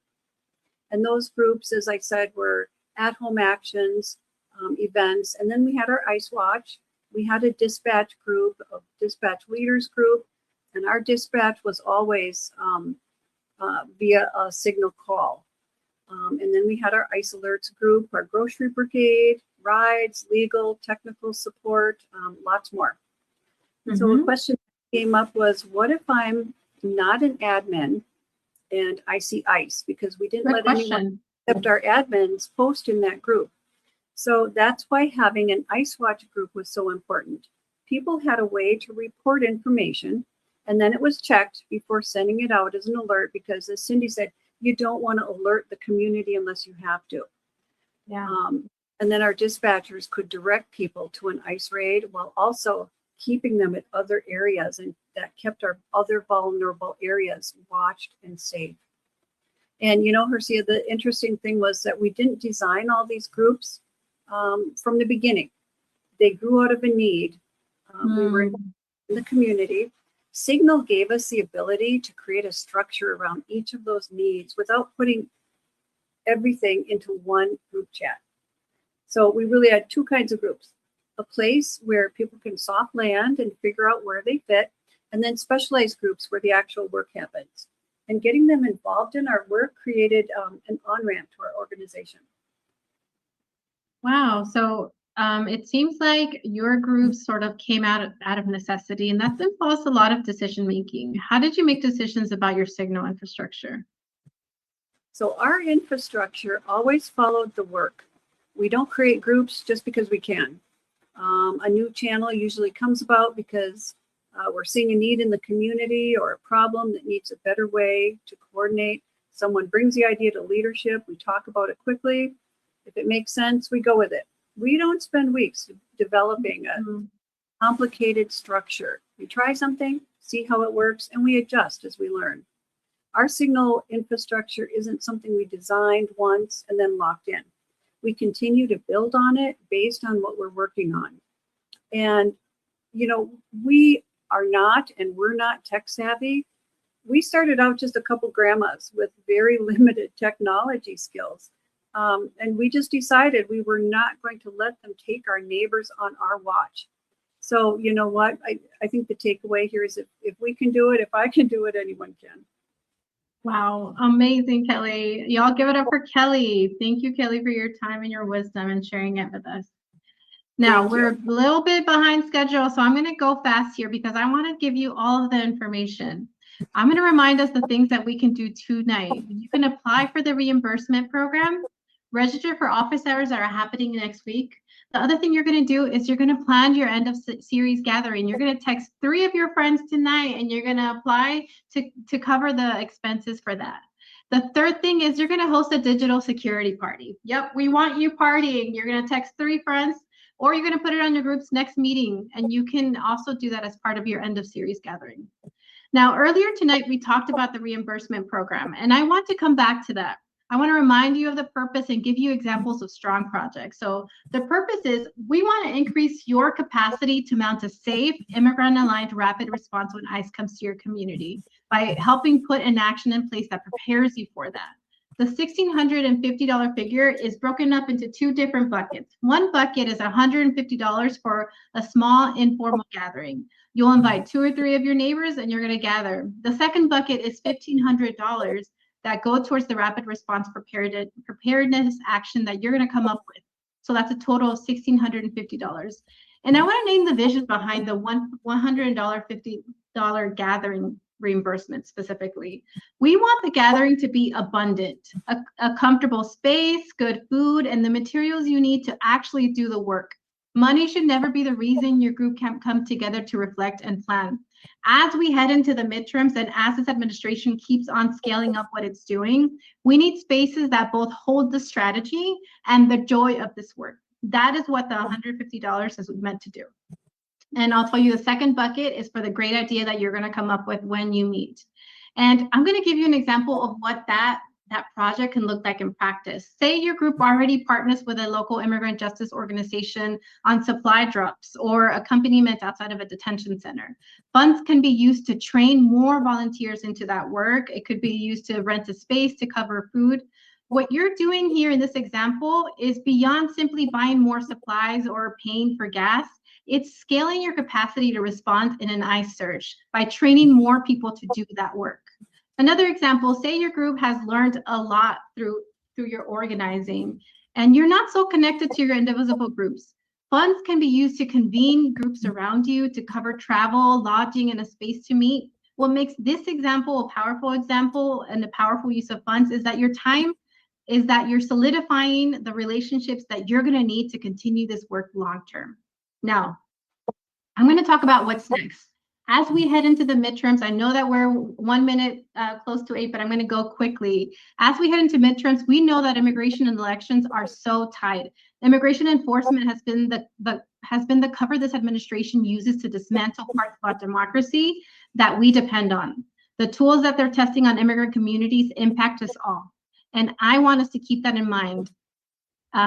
All 3 of these, the connection between immigration and surveillance or federal overreach, those are all attacks on our civil liberties, and they keep getting worse because the people responsible for them haven't been held accountable. And to hold them accountable, we're going to use our vote this upcoming midterm election. That's exactly why they're trying to undermine this election. They know if we vote them out, they're going to lose power to keep doing any of this. So as we head into midterms, into the new year, here's what we're going to do. From now until election day, we're going to leverage every single ounce of our energy, all of our resources, every organizational relationship that we've built through our immigrant justice work to fight for fair elections, free from intimidation and federal agents, including ICE. That means getting trained as poll watchers. It means asking your volunteers to escort or drive people to polling stations, using our social media skills to get as many people to learn about the importance of voting early. Our work does not stop when we win on election day. Let me repeat that. Our work does not stop when we win on election day. We're going to see a lot of misinformation making the rounds after the election, aimed at discrediting the results. A big one you will hear is the false claim that non-citizens voted. It's debunked. It's not true. We know that this is part of the administration's broader campaign to sow chaos and doubt once the votes are in. Every single one of you, every single 759 of you that are still with us on this call, you're uniquely positioned to counter that. Whether you've been doing immigrant justice work with us for months or years, or whether you just walked through the door tonight, you know this issue better than most people that you know. Pair that with the election protection work you're about to do, and no one is better positioned than you to push back on that lie. For us, that means having one-on-one conversations with your neighbors, with your local elected officials, people that are likely to have relationships through this work.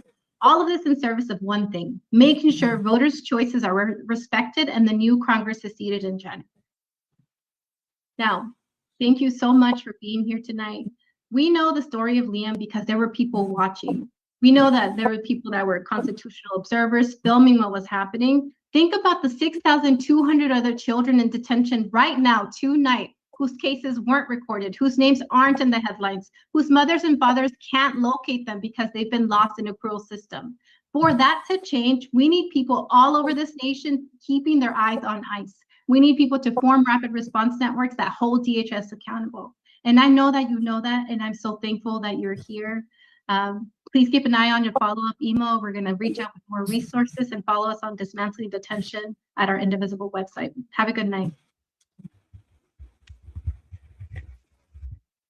All right, we're done. We're done. That was an Indivisible meeting about, well, it was Indivisible and another immigrant rights group about how to basically use Signal for rapid response organizing. I thought that that was a really great call for people to watch, especially if you're new to this. Was that anyone's first spy stream? One in the chat if that was your first ever spy stream. Two in the chat if you've seen leftists do organizing before. Let me know. Let me know. I'll turn the chat back on the screen. Yeah, I mean, like the biggest thing that I got from that is, the funding that Indivisible is giving them is interesting to me. Now, Indivisible is a highly, highly, highly funded progressive organization. We need to be very sure that we are maintaining the different groups in our heads. And we know that a progressive organization is not the same as the DSA. A progressive organization is not the same as Antifa. Progressive organizations uphold capitalism. This is not a revolutionary group. But in terms of seeing how they meticulously train people and then offer them resources to be able to do this stuff, like they're giving people a stipend to have a meeting, to order some pizzas and have some sodas, and to make it a nice environment so that people want to keep coming back to the meetings. It doesn't fucking matter. Excuse me, do you know Signal's not as that secure? It doesn't fucking matter. It doesn't fucking matter. Do you think that's going to stop leftist organizing? It doesn't fucking matter. People always have their eyes on the wrong thing. They're like so ready to like, excuse me, libs, I'm gonna own you now. It doesn't fucking matter. What matters is what they are doing with the groups. What matters is how they are working together. What matters is how they are vetting people to let them into the groups, because if you want to infiltrate Signal groups, and I know some people want to do that, you have to be aware of, here is the vetting process that you have to go through in order to get into these groups. This meeting was highly helpful in helping with that. Hang on, let me take some water. Hang on. They laid out their entire vetting process. They're going to look at your social media, which means if you want to infiltrate the Signal groups, you need to have some fake social media set up that makes you look like a leftist. That's just the way it goes. Pick out your fake name and have some sort of thing set up where every, day or so you post some leftist stuff or you retweet some Indivisible shit or like whatever. But you need to prepare if you want to be able to get into one of these groups. You can't just go to a meeting and get access to it. They are going to vet you. You are going to have to basically go to these meetings and make friends because you need to provide them with references. So you need to go to the meeting and get involved and get to know people so that you can say, oh yeah, talk to that guy, talk to that guy, talk to that guy, so that you already have this set up. This is now what people are going to have to go through if they want to infiltrate the signal groups, and you have to decide whether or not you want to go do that. I think people should, as an experiment. I think everyone should try it. It gives you experience going undercover with the left. Progressive groups are a pretty safe place to be. You're not going to get hurt in these groups. Indivisible doesn't really do illegal things, so you're not going to get caught up in anything illegal. Like Indivisible is actually correct about that. They're not doing anything illegal. They're just being annoying and fucking retarded.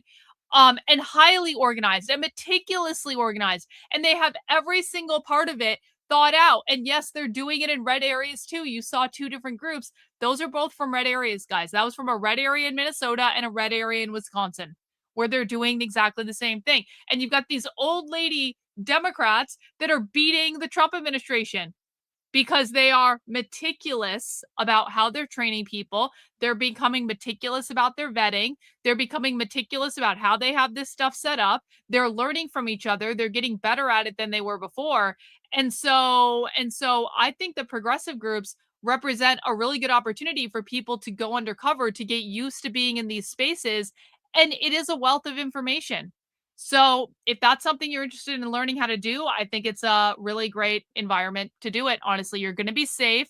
No one's going to hurt you. It's going to be very low pressure. So I think that's a great way to get started. I did have a Rumble rant at the very beginning of the presentation, and so I didn't read it out loud. J. Ham Stoneface on Rumble says, is Reagan our data Republican? Yes. Yes, she is. Reagan is everything the data Republican wishes she could fucking be. That's true. That's very, very true. All right, guys, that is it for tonight for me. I will be back tomorrow. I don't know what we're going to stream, but I will figure it out then. I so appreciate everyone who sent in 105 new channel memberships today. You guys rock. Thank you for allowing me to do what I do.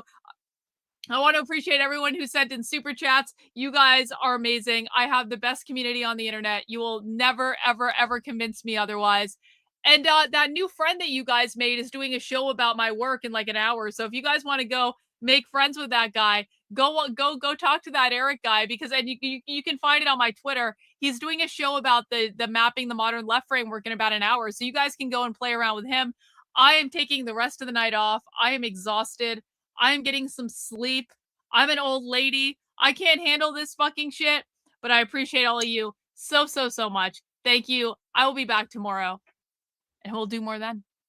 Where's my outro video? What happened? Oh, here it is.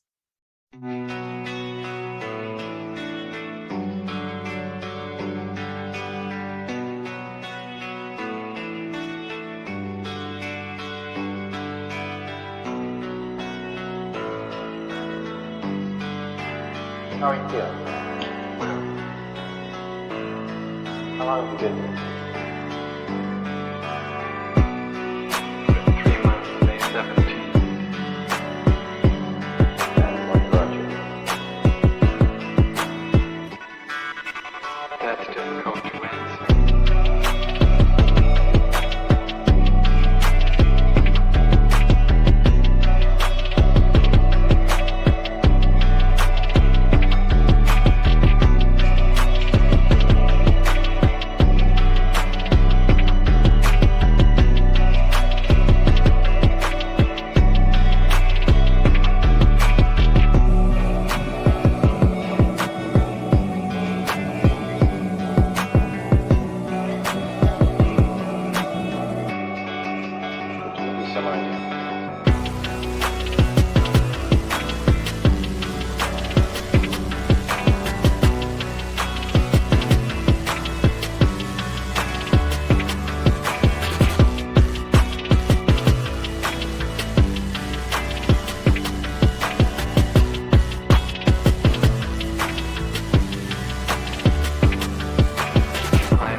piano for people has eventually resulted in your being here in the hospital.